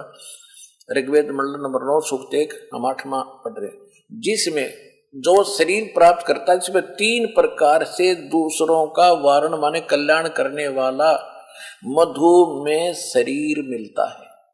वो परमात्मा 3 प्रकार के शरीर से हमारी देखभाल करता है, और जब उग्र गतियां प्रेरणा करती हैं तो वो परमात्मा यहाँ एक सुंदर शरीर प्राप्त करके प्रकट होता है। आगे देखो 9वें में फिर क्लियर होता है। ऋग्वेद मंडल नंबर 9 सूक्त 1 के मंत्र 8 को हम पढ़ चुके। 9वां देखो, ये 9वां श्लोक मंत्र है। अभी इमम अधन्या उत्सृणति धेनव शिशुम, ये शिशुम लिखा, शिशु रूप धारण। सोम सोम इंद्राय पात्वे, इन्हीं के शब्दों में अनुवाद पढ़ेंगे। इमम माने इस या उस, सोम माने परमात्मा पूर्ण पुरुष को, उस पूर्ण परमात्मा को सोम माने, या पढ़ी उसके इनके शब्दों में सोम माने भी परमात्मा लिखा है उन्होंने। यहां देखो प्रथम मंत्र में ये सोम माने परमात्मा, ये देखो परमात्मा। तो हम आपको ऐसे तरीके से दास सिद्ध करेगा कि अनपढ़ से अनपढ़ अगर थोड़ा सा भी अक्षर ज्ञान रखता होगा तुरंत समझ जाएगा इनकी हेरा फेरी को, और सच सामने आ जाएगी। ये देखिए, अब हम आगे ऋग्वेद मंडल नंबर 9 सूक्त मंत्र के 9 में सूक्त 1 के मंत्र 9 में, तब इम माने उस, सो माने उस परमात्मा को, पुरुष माने पूर्ण परमात्मा समझ लें हम, इससे भी हम सिद्ध कर लेंगे, कर ही चुके हैं। उस पूर्ण परमात्मा को शिशुम कुमार अवस्था में ही सब प्रकार से अधन्या, अभी अधन्या धेनव, धेनो माने गौवे, अहिंसनीय क्या होता है, अधन्या माने बिना दनाई, अभी माने पूर्ण रूप से। अभी अधन्या का अर्थ है जो बैल ने सांड ने टच भी ना करी हो, कंवारी। अब जैसे हरियाणा के अंदर हमारे गाय को जो गर्भ धारण नहीं किया हो तो उसको कहते हैं ये बिना धनाई है, अधन्या, बिना धनाई। इसी प्रकार ये वेद बता रहे हैं कि अभी अधन्या धेनव सनंती। अभी अधन्या माने पूर्ण रूप से जिसको सांड ने बैल ने टच ना किया हो, उन गौओं के द्वारा उस नवजात शिशु रूप में प्रकट परमात्मा के परवरिश की लीला होती है। वो गव्यें परमात्मा को तृप्त करती हैं। वेद कह रहा, देखिए उस सोम स्वभाव वाले परमात्मा को, पुरुष को, परमात्मा को जो शिशु रूप धारण करके प्रकट होता है, इसका अर्थ ये बनता से, और सब प्रकार से अभ्यधन्या यानी कंवारी गौ देनव माने गौवें तृप्त करती हैं। इन इंजीनियरों के ही अनुवाद में सिद्ध हो गया कि उस परमात्मा को जो शिशु रूप धारण करके यहाँ प्रकट होता है लीला में, शरीर में, जो 3 प्रकार से वो हमारे यहाँ हमें हमारी देखभाल करता है। एक तो ऊपर रहता जब वो बिल्कुल तेजों में शरीर बना लेता है, यहाँ आता हल्का तेज पुंज का शरीर बनाता है। उसमें 2 प्रकार है यहाँ जब आता है। एक तो ऐसे शिशु रूप धारण करके प्रत्येक युग में प्रारंभ में एक लीला करते ही करते हैं। उसके बाद फिर तीसरा जो प्रकार है वो कभी भी कहीं भी एक जिंदा महात्मा या ऋषि या साधु संत का रूप बनाकर कहीं भी प्रकट होके अपने भक्तों को आशीर्वाद देते हैं, उनको भक्ति मार्ग पर लगा जाते हैं, उनके संकट को भी दूर करते हैं। इसी जो जिंदा महात्मा के रूप में तीसरे प्रकार के शरीर से मालिक आते हैं, तो ये कलयुग के अंदर बहुत महापुरुषों को उसी रूप में मिले, जिंदा महात्मा का रूप बनाते हैं। तो अब जो प्रसंग चल रहा है, अब ये तो वेद ने प्रूव कर दिया, सिद्ध कर दिया, प्रमाणित कर दिया कि परमात्मा जब शिशु रूप धारण करके यहां प्रकट होता है तो उस समय कंवारी गायें उसकी परवरिश करती हैं, यानी कंवारी गायें दूध देती हैं जब वो परमात्मा पीता है। अब ये लीला की किसने? ना श्री राम ने करी, ना कृष्ण जी ने करी, ना किसी और देव ने आज तक, बता दो किसी के इतिहास में। तो जिसने वेद अनुसार लीला करी, ही इज गॉड। अब आपको दिखाते हैं कबीर सागर। ये देखिएगा पवित्र कबीर सागर 600 वर्ष पहले ये लिखा गया था। परमात्मा के समय में ही धर्मदास जी ने लिखा था। खेमराज श्री कृष्ण दास प्रकाशन, मुंबई।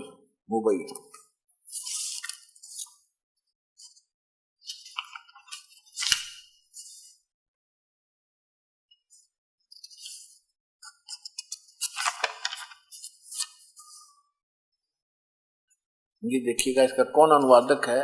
कबीर पंथी भारत पथिक स्वामी युगलानंद बिहारी द्वारा परिष्कृत।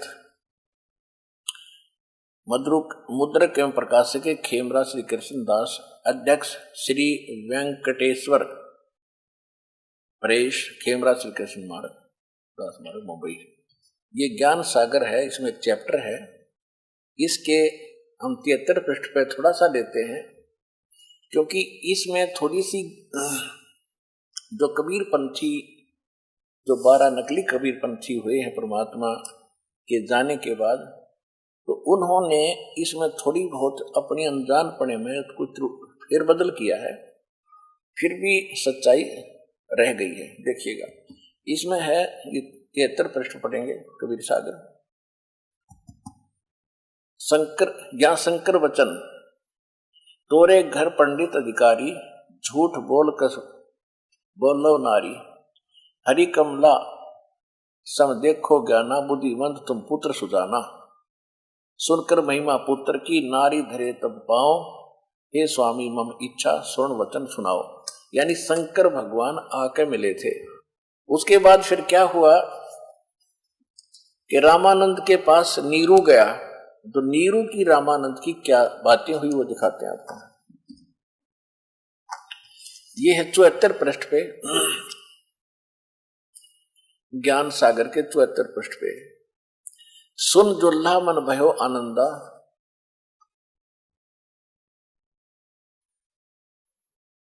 जिमी चकोर पाया निश्चंदा, ले सुत चले हरस मन कीन्या, पुत्र को लेकर घर आगे। अर्थात सो पुन असबोल ही दीना। सुत काशी को ले चले देखन लोग देखन ते आव। काशी में लेकर आगे जनता देखने जा रही है, आ रही है, और अन्न पानी खावे नहीं, बख्शे नहीं, अर्जुल्ला शोक जनावे।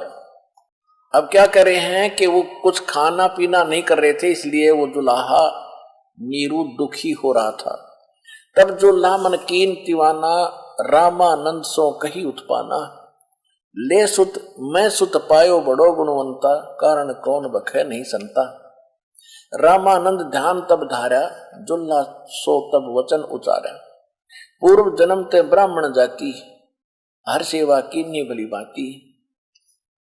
कुछ तो सेवा हर की चूका, अर्थात भयो जुल्हा का रूपा। प्रभु प्रीति प्रभु गह तोर लीनी, ताते उद्धान में सुत तो दीना। अब क्या कह रहे हैं, रामानंद की और नीरू की वार्ता हो रही है।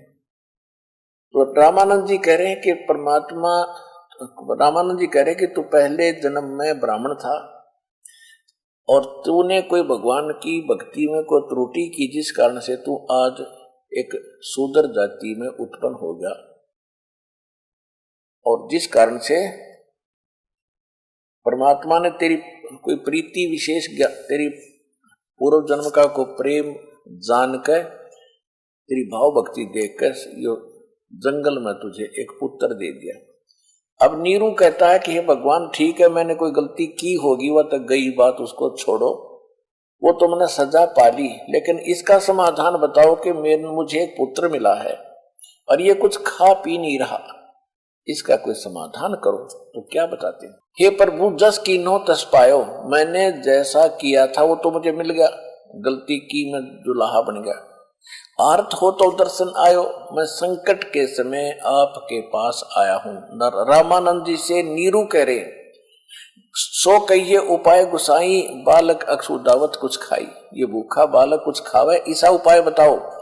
रामानंद जी अस युक्ति विचारा, तुम पुत्र कोई ज्ञानी अवतारा।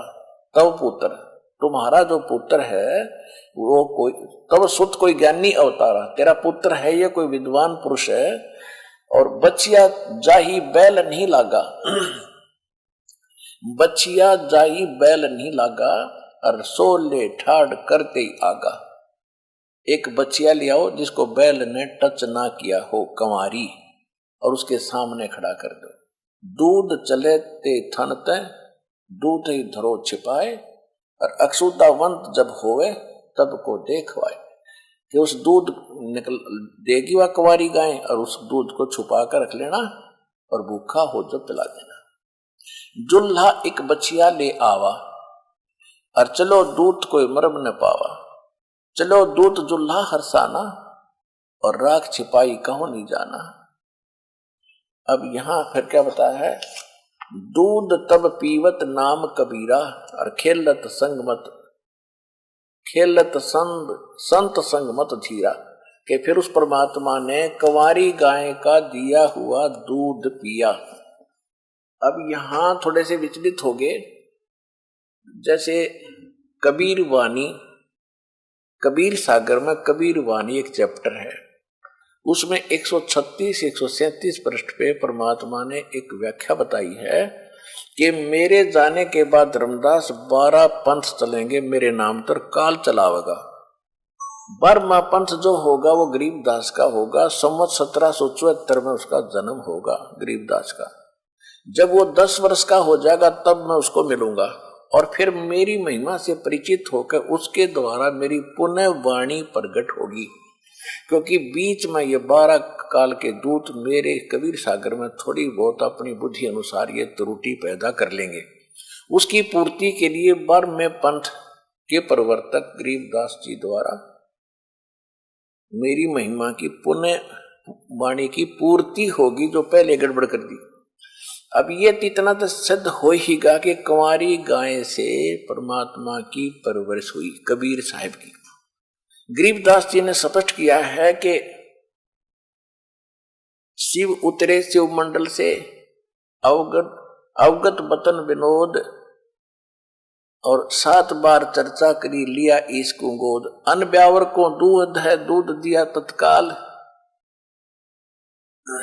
शिव को कर मस्तक धरा तासी भय दयाल। यानी शंकर भगवान आए, उन्होंने उस बछिया के मस्त कमर पे हाथ रखा, जब उस कुंवारी गाय ने दूध दिया, अन ब्यावर यानी कुंवारी को दूहत है, दूध दिया तत्काल। तो कहने का भाव ये है कि जो परमात्मा ने लीला की कबीर साहब ने, वो आज से नहीं 600 वर्ष पहले लिखी हुई है, और वेद हमारे हजारों वर्ष लाखों वर्ष पहले के बता रहे हैं कि परमात्मा ऐसी लीला करता है। तो ये लीला आज तक किसी ने की है क्या? जिनको भगवान मानते थे, इससे सिद्ध है कि वो भगवान नहीं थे। भगवान is Kabir, God is Kabir, Kabir is God. अब देखो, ये तो हमारे सदग्रंथों ने प्रूव किया, फिर आंखों देखा, ये तो थ्योरी ने सिद्ध किया। अब प्रैक्टिकल,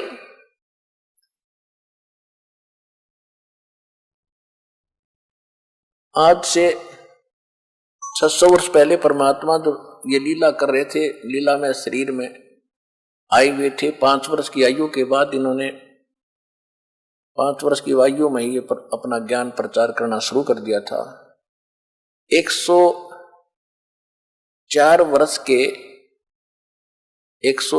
वर्ष के थे रामानंद जी, स्वामी रामानंद जी ब्राह्मण, और 5 वर्ष की आयु थी भगवान की, कबीर साहब की।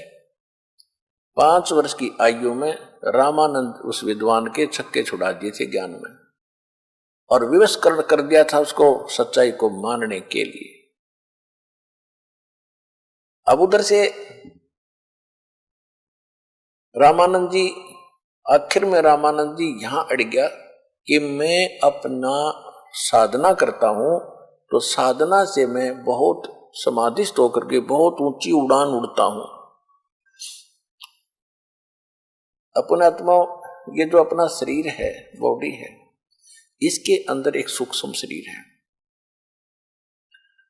कभी आप सुबह सुबह 10 बजे से 11 बजे 10 बजे के आसपास सूर्य की तरफ पीठ करके और अपनी छाया को देखना, छाती में, छाया की छाती में दृष्टि गड़ाना 1 मिनट बगैर पलक झपकाए, और फिर उसको सामने देखना। वो आपको छाया इतनी लंबी हो जाएगी आपकी, जमीन से लेकर आसमान तक आपका चेहरा दिखाई देगा। यानी सूक्ष्म शरीर की जो प्रतिमा हमारी आंखों अंदर है, वो आंखों के द्वारा बाहर आ जाती है, उसकी फोटो हो जाती है, वो फोटो बाहर आ जाती है, और वो इतनी लंबी होती है, आसमान से सिर और जमीन पर पैर दिखाई देंगे। इसको सूक्ष्म वेद, इसको सूक्ष्म शरीर कहते हैं। और जिनका ये सूक्ष्म शरीर भक्ति से युक्त हो जाता है, तो उसमें ज्यादा तेज दिखाई देता है प्रकाश। इसके ऊपर और भी बहुत से लक्षण बताए हैं ऐसे ऐसे, वो उसके ऊपर आपने नहीं जाना है, ध्यान नहीं देना, उन बातों को छोड़ना, क्योंकि वो तो जो भक्ति नहीं करती उनके लिए लक्षण बता रखे हैं कि शरणा दिखे तो उसकी मौत हो जाएगी 5-4 दिन में, ऐसा हाथ नहीं दिखेगा तो भाई मरे का पत्नी मरे, उसकी नो का। तो इससे हमने कोई लिंक नहीं, क्योंकि हम तो भगवान की शरण में आ गए, हमारे ऊपर वो लक्षण काउंट नहीं करेंगे, अफेक्ट नहीं करेंगे। फिर भी हमने सिर्फ ये 2 दास बताना चाहता है कि जो विराट रूप होता है, इसी को कहते। जैसे कृष्ण जी ने पांडवों को दिखाया था, वो भक्ति युक्त थे श्री कृष्ण जी, पिछले जन्म के बहुत गणे, तो उन भक्ति की शक्ति से उसका जो विराट था वो बाहर एकदम उतना तेजों में दिखा। और इसका पिताजी जो है श्री कृष्ण यानी विष्णु के पिताजी काल है, 1000 भुजा के भगवान है, उसने विराट रूप दिखाया था श्री कृष्ण जी को महाभारत के समय। तो उस विराट में और उस विराट में, उसके प्रकाश में और उसकी शोभा में घना अंतर था। तो इसी प्रकार जो ये है वो विराट रूप जो आप अपना देखो। विराट माने लंबा चौड़ा, और क्या विस्तार, विराट माने विस्तृत, बहुत लंबा चौड़ा विशाल। लेकिन हमारे पास वो भक्ति इतनी है नहीं जिससे हम उतना प्रकाश हमारा उसका बना हुआ भी, लेकिन हमने इसको बार बार देखने की जरूरत नहीं। दास आपको इसलिए बता रहा है कि जैसे जब हम समाधिस्थ होते हैं, जो ये अभ्यास करते हैं लोग, हमने वो नहीं करना लेकिन बताना जरूर पड़ता है क्योंकि आपने इस ज्ञान को समझना है। उसमें क्या हो, जैसे ज्ञान क्या चीज है और आपने कितनी जरूरत है। जैसे एक मोटरसाइकिल है, इंजीनियर ने मोटरसाइकिल बना दी और आपको उसको चलाना सिखा दिया, और उसमें कहाँ तेल डला है, कहाँ से ऑन ऑफ होता है, कहाँ से इसका स्विच लगता है, पंचर हो जाता है, इसमें क्या दिक्कत आती है, इसको कैसे ठीक करवाना है। आपको ये पर्याप्त ज्ञान है उस मोटरसाइकिल का लाभ लेने के लिए, कंप्लीट लाभ देगी आपको। अगर आप उसने खोल कर बैठ जाओगे, ये पुर्जा कैसे बना, ये कहाँ बना, कहाँ से आया, कैसे किस चीज का बना है, तो ये आपके सत्र की बात नहीं है। इसी प्रकार ये दास इस भक्ति मार्ग का इंजीनियर है। आपको राम नाम की मोटरसाइकिल गाड़ी बना के दे दी है, इसको कैसे संभाल के रखना है, कैसे चलाना है, कैसे इसकी सुरक्षा करें, इतना पर्याप्त आपके लिए। बाकी ज्ञान समझाने के लिए बताना पड़ता है। कोई नो ना सोचे कबीर साहब को ज्ञान नहीं था, ये संस्कृत बोलने वाले ऋषियों को हम विद्वान मान्या करते, इसलिए सारा कुछ बताना पड़ता है। तो ये अभ्यास करा करते ऋषि लोग, तो ये ध्यान लगाते हैं। ध्यान में क्या होता है कि ये सूक्ष्म शरीर इतना बड़ा होता है, ऊपर तक चला जाता है।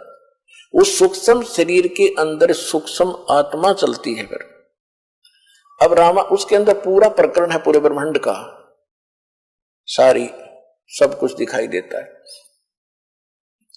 रामानंद जी ने क्या कहा कि मैं समाधिस्थ होकर के बहुत ऊपर तक जाता हूं। परमात्मा ने कहा कि चलो ठीक, आप समाधि लगाओ। ज्ञान तो हार उर लिया था, उसने सोचा मैं इसको ऐसे ही कुछ अपनी इज्जत बचा दूं। परमात्मा कबीर जी 5 वर्ष की आयु में सामने बैठे, चर्चा हो ही रही थी। रामानंद जी का अभ्यास था प्रतिदिन, तुरंत अब समाधिस्थ हो गया।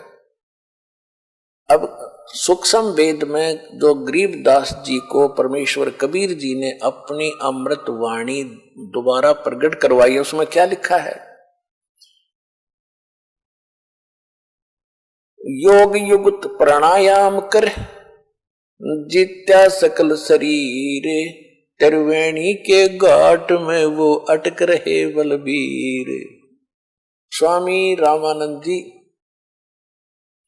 योग युक्त यानी अपना अभ्यास करके सारे शरीर को साध रखा था। जब ऊपर समाधिस्थ होता था तो त्रिवेणी, इन लोगों ने त्रिवेणी का नहीं पता। राधा स्वामी लोग हम तो सीधे त्रिकुटी से शुरू करते हैं, हमने नीचे का कोई लेना देना नहीं। ये तो राधा स्वामी वाले, धन धन सतगुरु वाले, विशेषकर ये सचखंड सतलोक का ठेका ले रहे हैं। और इनसे हम चर्चा करते थे तो ये क्या मूर्ख बनाते थे कि हमारे गुरु जी कहते हैं कि नीचे का तो ये पिंड है और ये ऊपर का ब्रह्मांड है, हमने तो सीधा त्रिकुटी से चलना है। त्रिकुटी वो बताते हैं यहाँ पर, जबकि त्रिकुटी यहाँ नहीं होती, त्रिकुटी यहाँ होती है पीछे। इस रीढ़ की हड्डी से संबंधित है उसका सारा सिस्टम। तो वो क्या, त्रिकुटी पर जाते हैं हम सीधे, वहां से स्टार्ट करते हैं, हम नीचे से कोई लेना देना नहीं। त्रिकुटी इज द इंटरनेशनल एयरपोर्ट। त्रिकुटी ये समझ लो अंतरराष्ट्रीय हवाई अड्डा है।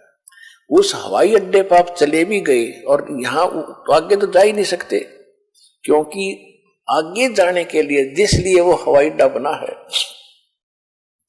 वो इसलिए बना कि वहां से जहाज पकड़ो और जिस देश में जाना है पहले उसका वीजा और उसका पासपोर्ट और यहाँ की क्लियरेंस, इस देश की जो पासपोर्ट जब बना, जब क्लियरेंस हो जाएगी उसको लेकर और फिर किराया जहाज का, और फिर आगे जाकर कोई बिजनेस करना, वो पैसे तेरे पास होने चाहिए तब तू आगे जाएगा। तो इसलिए पहले हमने यहां से, अच्छा त्रिकुटी पर जाने के लिए भी कोई साधन चाहिएगा, ऐसे उड़कर थोड़ा जाएगा अपने घर से, कोई बस में बैठेगा, कोई ट्रेन में जाएगा। तो इसलिए इनको ज्ञान नहीं है। हमने सबसे पहले कहां से चलना पड़ेगा, हम सीधा मूल कमल में जाएंगे। हृदय कमल में प्राणी रहता है, हृदय कमल के साथ उससे फिर हम नीचे जाएंगे मूल कमल में। एक अलग से सिस्टम है पार होने का। मूल कमल से फिर आएंगे वापस ब्रह्मा के कमल में, फिर शंकर के, फिर विष्णु जी के कमल में, फिर उसी हृदय कमल यानी शंकर के कमल में, फिर कंठ कमल में, पीछे रीढ़ की हड्डी के साथ साथ अंदर की साइड में सिस्टम है। और फिर हम आएंगे त्रिकुटी पे।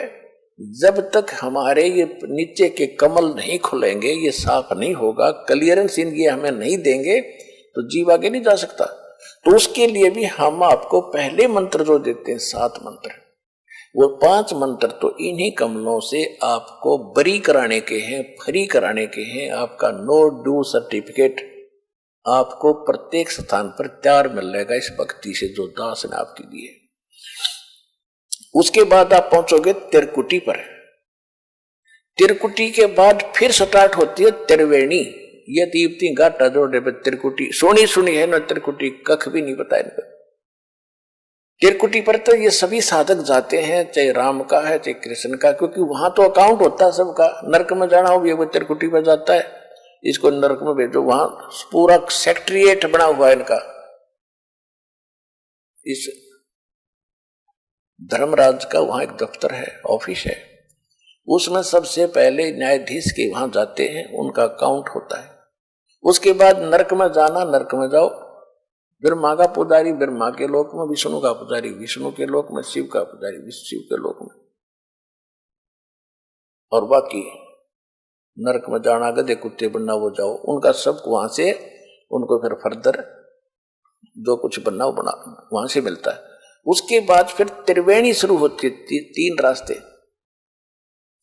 अब हम त्रिवेणी कहते हैं इलाहाबाद में कि गंगा और जमुना आके मिलगी और बीच में सरस्वती, और यहाँ का उल्टा सिस्टम है त्रिवेणी। वहां 3 रास्ते हैं, 3 वे माने रास्ते, 3 रास्ते बनेंगे। 3 लेफ्ट जो रास्ता है उसमें पूरा सेक्रेटरिएट है इनका, यमदूतों का, धर्मराज का, और आगे फिर एक सुरंग जाती है सीधी। वहां से जो धर्मराज फैसला करता है, यम के दूत या फिर उस देव के दूत जिसकी उसने साधना कर रखी, वहां से फिर वो ले जाते हैं। शिव विष्णु के पुजारी हैं तो विष्णु के दूत वहां खड़े मिलेंगे, और जिन्होंने नरक में जाना उनको यम के दूत लेकर जाएंगे। तो वहां जाके परमात्मा ने कहा कि अब स्वामी जी कहां जाओगे? रामानंद पहुंच गए त्रिवेणी पे। अब परमेश्वर कबीर जी ने कहा कि अब स्वामी जी आगे कहां जाओगे? यहां से कहां जाओगे पता नहीं, कहां जाऊंगा? फिर यहां सैर सपट्टे करता रहे, समाता रह जाता रहे रोज, क्या लाभ हुआ आपको? मैं बताता हूं कहां जाओगे।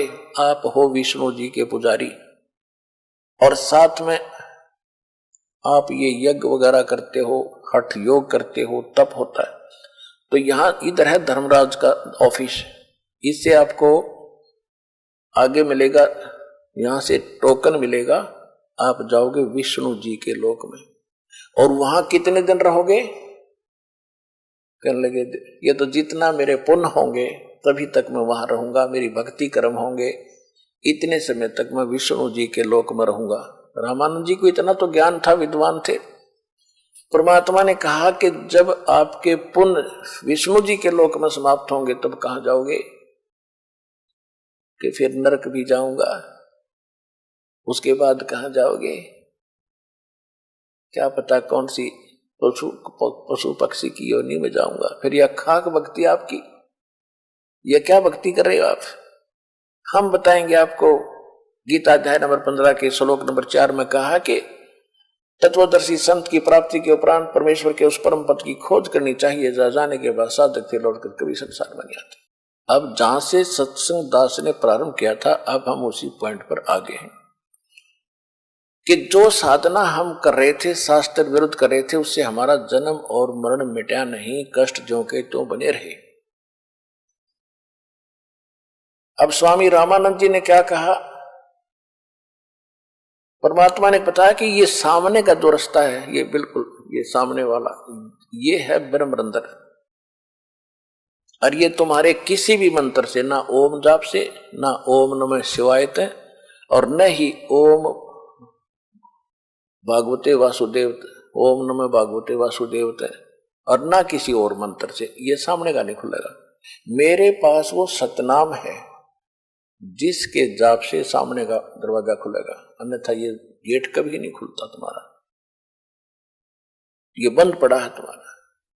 और कोई कोशिश करके देख, रामानंद जी जो मंत्र जाने था, जो भी गायत्री मंत्र उसने घोट रखा था, ये दुर्वेद अध्याय नंबर 36 का मंत्र 3, उसका ओम मंत्र ला को भी जाप कर दिया, ना खुला, बैठ गया चुप हो गया, क्योंकि स्वप्न सा हो रहा था, जैसे स्वप्न में देखते हैं ऐसे चल रहा था, बैठा समाधिस्थ था, परमात्मा सामने बैठे और उसको परमात्मा आगे भी बैठे त्रिकुटी पर, त्रिवेणी के पर।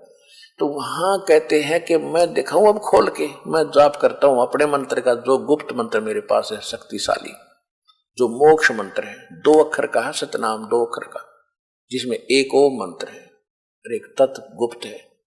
परमात्मा ने लीला की स्मरण किया सतनाम का, एकदम ऐसे वो पत्थर जैसे वज्र के कवाड़ थे, न्यो खुल गए, गेट खुल गया सामने, और परमात्मा ने कहा कि आजा मेरे साथ साथ। जब रामानंद जी को ले गए, दिखा कि ये बैठा वो निरंजन ज्योति निरंजन, जिसको तुम परमात्मा मानते हो, अलख निरंजन कहते हो, ये काल है, ये देखो ये बैठा उस गेट के सामने बैठता है। ये इतना जालिम है, जो 11वां द्वार है, 10वां द्वार गाटा जोड़ रखा था आज तक। 10वां तो काल के जाल में रहता है, और 11वां भी पार नहीं करता, 12वां द्वार पार करेगा, 12वें से पार होकर हम सतलोक जाएंगे। ये मधु परमहंस एक रांजड़ी में फौजी साहब है, और उसने किताब परमात्मा की वाणी पढ़ ली, 11वीं खिड़की, वो 11वीं खिड़की में हल्दी की गांठ से पंसारी बन गया, कहे मेरे पास जो वस्तु है किसी के पास नहीं धरती पर। क्या है उसके पास? मंत्र क्या देता? सतनाम और सतगुरु, यो तो उसका मंत्र है। और फिर कान में ना वो भी ना करता सुनता, नो कर दे। वो साधक दीक्षा लेने वाला कहता महाराज जी को सुना नहीं, कहते ये सुनन का नहीं, ये कहने का भी नहीं, अंदर तेरा ताकत डाल दी, सार शब्द है, आदि शब्द है। और उसने पाएगी कि 10 पढ़ दी, परमात्मा की वाणी को समझना बालकों का खेल है। 11वीं खिड़की, 11वां द्वार, 11वां तो इस काल के लोक से पार करेंगे, 11वां जाएगा अक्षर पुरुष के लोक में प्रवेश कर जाएगा, 11वां फिर भी पार नहीं हुए। उसके बाद फिर 12वां द्वार है, जब 11वां द्वार है उस पर ये खुद बैठा है ये काल, और इतना विकराल रूप है, कति कड़ लाके बैठा है उसके। वैसे तो बंद वो है ही है, कमर ओरला रहे बेईमान के, कोई गलती से निकलना जाके तक मेरी आंख लाग जाता है। तो वहां जब कोई जाता है, पहले तो उसका इतना तेज है, इतनी ताकत है उसकी, चारों तरफ उसने ऐसा छोड़ रखी है कि कोई जा नहीं सकता आम जीव, लेकिन परमात्मा ही जा सकते हैं, या उसकी भक्ति युक्त हंस उसकी कृपा से उसके पार हो सकता है। तो कबीर साहब साथ ले रामानंद जी को कि वो बैठा देख कड़लाए 11वें द्वार पर तेरा भगवान अलख निरंजन काल, जो गीता 11वें अध्याय के 32वें श्लोक में कहता मैं काल हूं, सबको खाने के लिए प्रवृत्त हुआ हूं, सबका नाश कर दूंगा। ये है वो जिसने तुम, कृष्ण नहीं था वो, कृष्ण के अंदर ये प्रवेश करके बोल रहा था। अब राम जब देखा उसकी शकल रामानंद जी तो घबरा गए, अरे तेरा गजब हो ये तो भाई, इसी मोटी मोटी आंख और विकराल चेहरा, लंबे दांत, ओछा माथा। परमात्मा बोले चिंता ना कर, मेरे पास वही मंत्र है जिसने कपाट खोले थे, ब्रह्मरंध्र खोला था। अब इसके कहते हैं जैसे फनपति मंत्र सुन रखे फन सकोरे, ऐसे मेरे सतनाम से यू काल लेवे मुंह मोड़े। कबीर साहब कहते हैं जैसे फनपति यानी सर्प ने ऐसे सर्प फन उठा रखा हो डसने के लिए, और जैसे उसको मंत्र बोल देता है गारडू, एक मंत्र बोल देता है तो विवश हो जाता है, फन को नीचे करके भागने की सोचता सर्प। इसी प्रकार मेरे पास इस काल रूपी इस सर्प को बस करने का, इसकी गर्दन नीचे करने का एक सतनाम है। जब कहते हैं जैसे फनपति मंत्र सुन रखे फन सकोरे, ऐसे सतनाम, ऐसे मेरे सतनाम से ये काल लवे मुंह मोड़े। परमात्मा ने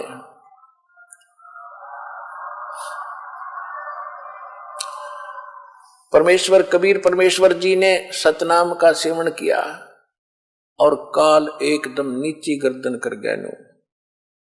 नीची गर्दन करते उसके सिर पे पैर रख के गुद्दी में, और रामानंद जी से कहा कि आजा मेरे साथ। जब पर वो अंदर वो गेट खुल गया, परमात्मा और आत्मा वो साथ साथ अंदर चले गए। गेट फिर बंद हो गया। काल फिर चौके से बैठ गया कि चलिए एक तो गया और तो नहीं जान दूंगा। ये तो नो अकड़ रहा कती। अब 11वां द्वार जब पार किया, वो अक्षर पुरुष का लोक है, सात संग ब्रह्मांड का क्षेत्र है। उससे पार करके फिर आता है 12वां द्वार, और 12वां द्वार पार करके फिर आता सतलोक, जहां जाने के बाद फिर लौटकर कभी संसार में नहीं आते।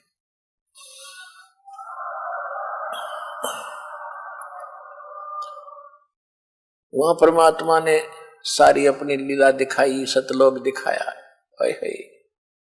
पुणात्माओं जब उसकी सारा वर्णन कर दिया तो आपके मुंह में पानी आ जाए। ऐसी बढ़िया मेवा है, ऐसी बढ़िया व्यवस्था है, लेकिन अभी आपसे भक्ति भी तो करानी है। भक्ति करा के फिर ले चलेंगे। तो वहां जब पहुंचे, वहां पर सारा शोभा देखी। इतना सुंदर वातावरण, ना गर्मी है ना सर्दी है, सुंदर तेजों में शरीर है, तेजों में एकदम 16 सूर्य जितना प्रकाश रामानंद जी के शरीर का हो गया। तो वहां शरीर मिला उसको। और परमात्मा कबीर जी जिन उस छोटे बालक के रूप में उनके साथ जा रहे थे, वहां दूसरे रूप में देखा है गुम्मट के अंदर बहुत बड़े गोमद यानी परमात्मा बैठे हैं उसमें, और सिंहासन पर विराजमान है। सुंदर सिंहासन, हीरे पन्ने जड़े हुए, सिर पर मुकुट है मालिक के, एक रोम में बाल में करोड़ सूर्य मिला दे, करोड़ चंद्रमा, इतनी रोशनी। तो छोटे बालक वहां शरीर लंबे लंबे हो जाते हैं, जाते ही अच्छे लंबे सुंदर लगते हैं वो लंबे शरीर। तो वहां पर एक चौर रखा था, जैसे सफेद सफेद बाल से वाला चौर यहाँ करते हैं बच्चे। वो चौर उठाया परमात्मा कबीर जी ने, और तेजों में शरीर के ऊपर चौर करने लगे सिर पे। रामानंद जी ने सोचा भगवान ये है, और कबीर जी इनके कोई नौकर नाकर यहाँ के कोई गण गए होंगे, ये कोई यहाँ के देव होंगे इस लोक के। इतने में तेजों में शरीर खड़ा हुआ, 5 वर्ष का बालक बैठ गया उस अनंत कोट ब्रह्मांड के कंट्रोलर के सिंहासन पर। और चंवर वो तेजों में शरीर खड़ा खड़ा, यानी दूसरे रूप अपना ही डबल रोल करते हुए चंवर करने लगे। रामानंद जी सोच रहे हैं ये क्या हुआ भाई, ये कबीर बैठ गया गद्दी पर, भगवान जिसको मालिक समझ रहा था मैं ये चौर कर। इतने में वो तेजों में जो बड़ा शरीर था 5 वर्ष के बालक में समा गया। अकेले कबीर साहब इतना तेजों में रूप हो गया उनका, और चौर अपने आप घूम रहा है सिर पे। जब देखा रामानंद जी ने को तेरा गजब हो तो भगवान स्वयं यही तो है मालिक। चरणों में गिर गए। वहीं पर परमात्मा बोले सुन रामानंद, ये है मैं हूं वो परमात्मा, और जो मुझे यहां देख लेगा वो मुझे भगवान मानेगा, और संसार तो मुझे धानक जुला ही जानता है। अब आप वापस जाइए। एकदम ऐसा किया था, एकदम वापस आया रामानंद की आत्मा, ऐसे फड़क के उठा। अब सामने परमात्मा बैठे। अगर ये स्वप्न न सोचता कबीर जी सामने ना होते तो न सोचो मैंने स्वप्न आ गया होगा बैठे बैठे ने। और जब सामने दिखा, ओए होए, वही बच्चा फिर सामने आ बैठे, चरणों में गिर गए। 104 वर्ष का विद्वान पुरुष, दुनिया महिमा करे उसकी, इस जैसा विद्वान नहीं, इस जैसा ज्ञानी नहीं, चरणों में पड़ गया 5 वर्ष के धानक के बालक के। और क्या कहा, 2 ठोर है एक तू भया एक से 2, गरीबदास हम कारणे तुम आए हो मगजो। बोलत रामानंद जी सुनो कबीर करतारे, गरीबदास सब रूप में तुम ही बोलन हारे। तुम साहेब तुम संत हो, तुम सतगुर तुम हंस, गरीबदास तेरे रूप बिना और न दूजा अंश। तो पुण्यात्माओं, आंखों देखा रामानंद जी ने बताया कि आप परमात्मा हो, दोनों जगह आप ही काम करते हो।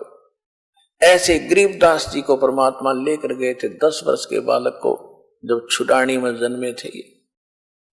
उन्होंने वापस आकर के क्या कहा था, हम सुल्तानी नानक तारे दादू को उपदेश दिया, जात दुलाहा भेद न पाया वो काशी माहे कबीर हुआ। हु कबीर, कौन सा कबीर है वो? अनंत कोट ब्रह्मांड का एक रति नहीं भार, सतगुरु पुरुष कबीर है ये कुल के सिरजनहार। वो कौन कबीर? हम सुल्तानी नानक तारे दादू को उपदेश दिया, जात दुलाहा भेद न पाया वो काशी माहे कबीर हुआ। ये है वो धानक रूप रहा करता। नानक साहब क्या कहते हैं, गुरु ग्रंथ साहिब के अंदर लिखा है, महिला पहला की वाणी में पृष्ठ नंबर 24 पर, तेरा एक नाम तारे संसार। तेरा यो सतनाम और जो सार नाम है, तेरा एक नाम तारे संसार में एहो आस एहो आधार, और फाई सूरत मुलुक की वेश ए ठगवाड़ा ठगी देश, खरा सियाणा भोता भार ये धानक रूप रहा करता। ये 24 नंबर पृष्ठ पे ये वाणी लिखे जो दास बोलकर सुना रहा है। फिर 731 पृष्ठ पे लिखा है कि नीच जात परदेसी, खिन आवे तल जावे, और जाकी संगत नानक रंदा, जो कैसे मोंडा पावे। 1 सेकंड में यहां देखता हूं ये छोटी जात का कह जिसने, और 1 सेकंड में कहते ऊपर बैठे पाओ सतलोक में। फिर 721 पृष्ठ पे कहता है कि कहते हैं नानक जी कि एक अर्ज गुफ्तम तो 10 पेश तो दर कून करतार, हक्का कबीर करीम तू बे ए परवरदिगार, कि हे सारी सृष्टि को वचन से रचने वाले कून करतार यानी शब्द स्वरूपी परमात्मा, हे हक्का कबीर, वहां स्पष्ट लिखा है सत कबीर, और बे ए परवरदिगार आप निर्विकार परमात्मा हो। ऐसे ही दादू साहब कहते हैं कि जिन मुझको निज नाम दिया सोए सतगुर हमार, दादू दूसरा कोई नहीं हो कबीर सृजनहार। तो दादू साहब को भी परमात्मा मिले थे जिंदा महात्मा के रूप में। यानी आज का जो सत्संग था, एक तो हम कैसे भक्ति का विश्वास करें, हम जो कर रहे हैं वो खरी है। 2 कारण, एक तो हमारे सदग्रंथ जो छुरी हमारी वो हमारा आधार है। दूसरा प्रैक्टिकल जिन्होंने किया, प्रैक्टिकली महापुरुषों ने किया। आदरणीय धर्मदास साहिब जी ने इसी तरह धर्मदास साहिब जी को सचखंड लेकर गए थे, फिर छोड़ा था। ऐसे आदरणीय रामानंद जी को, आदरणीय दादू साहिब को, आदरणीय मुल्कदास साहिब जी को, आदरणीय नानक साहिब जी को, आदरणीय गरीबदास साहिब जी को, आदरणीय गीसादास साहिब जी को, इन सब महापुरुषों ने प्रैक्टिकल देखा मालिक को, और वही जाप किया इन्होंने वापस जाने के लिए सतलोक में। जो दास आपको दे रहा है वो उसी से आपका मोक्ष होगा।